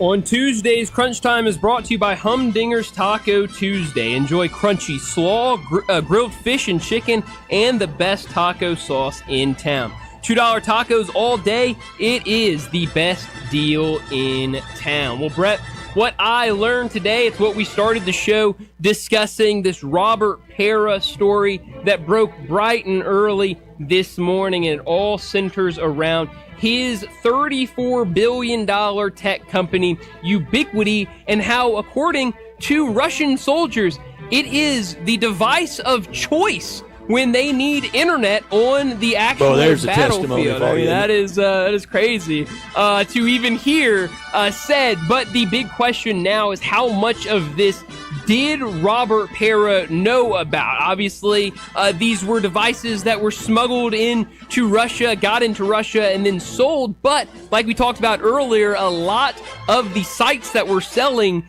this equipment had Ubiquity in the domain name, had pictures of the Ubiquity logo all over the website. So a very, very weird situation, and it looks like any attempt both nationally and locally to get a response from Robert Pera or from the Grizzlies, or for that matter, the NBA, have gone unanswered. So everybody super, super hush-hush on this topic, and hopefully soon we get some answers about it. Hip deep with Comrade Vladimir Putin. Crazy. What Insane. a testimony. What I learned today, Sam Darnold will be the first Super Bowl quarterback starter ever from USC. Crazy. It was tailback U forever, but it's had good quarterback play forever. And for him to be the first SC Super Bowl quarterback, that's astounding. Yeah, no, it really is. Well, I could have done without today. It was the results from Memphis's road trip last week. A 17-point loss against Tulsa, a 15-point loss against Wichita State. That Tulsa game, Tigers were up with about 5 minutes left to play. How do you go from winning the game to losing by 17 points, and then in that game Saturday against Wichita State, a 15-point loss, a game where I know Jason Munns was tweeting about it, and if you were just watching the game, you could see that team was not trying, that team was not giving effort defensively, they were a mess, they were lost. That was not a great Wichita State shooting team, but that was a team that just got open look after open look after open look and ended up making 9 3-pointers and just did whatever they wanted against this Tiger team. Just a really poor showing on the road. Must win Thursday. I could have done without. Everyone thought BYU would really give a game to Arizona, and they did. I gave up, though. They were getting blown out. They're averaging 18,000 a game at home. Big comeback, but it fell a little bit short. Don't know that I really trust Arizona. They always have trouble at tournament time. They do. They absolutely do. But they've got a fun team this year, and both those teams last night. If you tell me they go on an Elite Eight Final Four run, I would not be surprised at all. Where are you beaming tonight? Nebraska at Michigan in Ann Arbor. 1 loss for the Maize and Blue. Bet they're glad they've moved on from Juwan Howard. Oh, yeah. It's undefeated Nebraska, 20-0 Cornhuskers versus 18-1 Big Blue. Yeah, no, that's going to be a really fun game. All eyes going to be on that one. But beam me to this Oklahoma game, an Oklahoma team that is currently sitting 11-9, but only 1 win in conference play, 6 straight losses for Oklahoma against a really, really good Arkansas team tonight. Bucks and 76ers on Channel 5 tonight, late o'clock, real late, 10 o'clock tip. New Mexico at UNLV. Yep. Maybe Josh Pastner will hug it out with all the New Mexico who knows? People. He's in the hugging mood. That one on CBS Sports Network tonight at 10 o'clock. So a lot to watch, a lot of hoops to keep an eye on tonight. But that's all the time we have. Enjoy your night. Be safe out there if you're out traveling, and we'll talk to you again tomorrow afternoon.